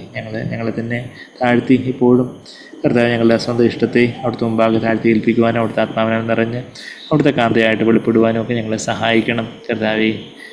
ലോകമയത്തിൽ എന്താണെന്നുള്ള കാര്യം കർത്താവെ ഞങ്ങളുടെ ദൈനംദിന ജീവിതത്തിൽ ഓരോ കാര്യങ്ങളോടുള്ള ഒരു കർത്താവെ മനോഭാവത്തിൽ ഞങ്ങളെ അത് കാണിച്ചു തരണമെന്ന് പ്രാർത്ഥിക്കുന്നു. ഞങ്ങൾ ലോകത്തോട് ഒത്തവേഷം ധരിക്കാതെ, ലോകത്തോട് അനുരൂപപ്പെടാതെ ക്രിസ്തുവിനോട് അനുരൂപപ്പെടുവാൻ അവിടുത്തെ പരിപൂർണഹിതം, നന്മയും പൂർണ്ണതയും വിശുദ്ധവുമായിട്ടുള്ള അവിടുത്തെ ആ പരിപൂർണഹിതം ഇന്നത് തിരിച്ചറിഞ്ഞ് രൂപാന്തരപ്പെടുവാനൊക്കെ ഞങ്ങളെ അങ്ങ് സഹായിച്ചാട്ടെ. നന്ദി കർത്താവെ, നന്ദി. ഞങ്ങളെ ഓരോരുത്തരെയും ഞങ്ങളെ സഹോദരങ്ങളെ ഓരോരുത്തരെയും അങ്ങ് സഹായിക്കണം. നന്ദി കർത്താവെ, നന്ദി. അവിടുത്തെ നാമത്തെ മഹത്വപ്പെടുത്തുന്ന എല്ലാ ഈശോ കർത്താവിൻ്റെ വിലയേറിയ മാതിരിയുള്ള നാമത്തിൽ തന്നെ. ആമേൻ, ആമേൻ.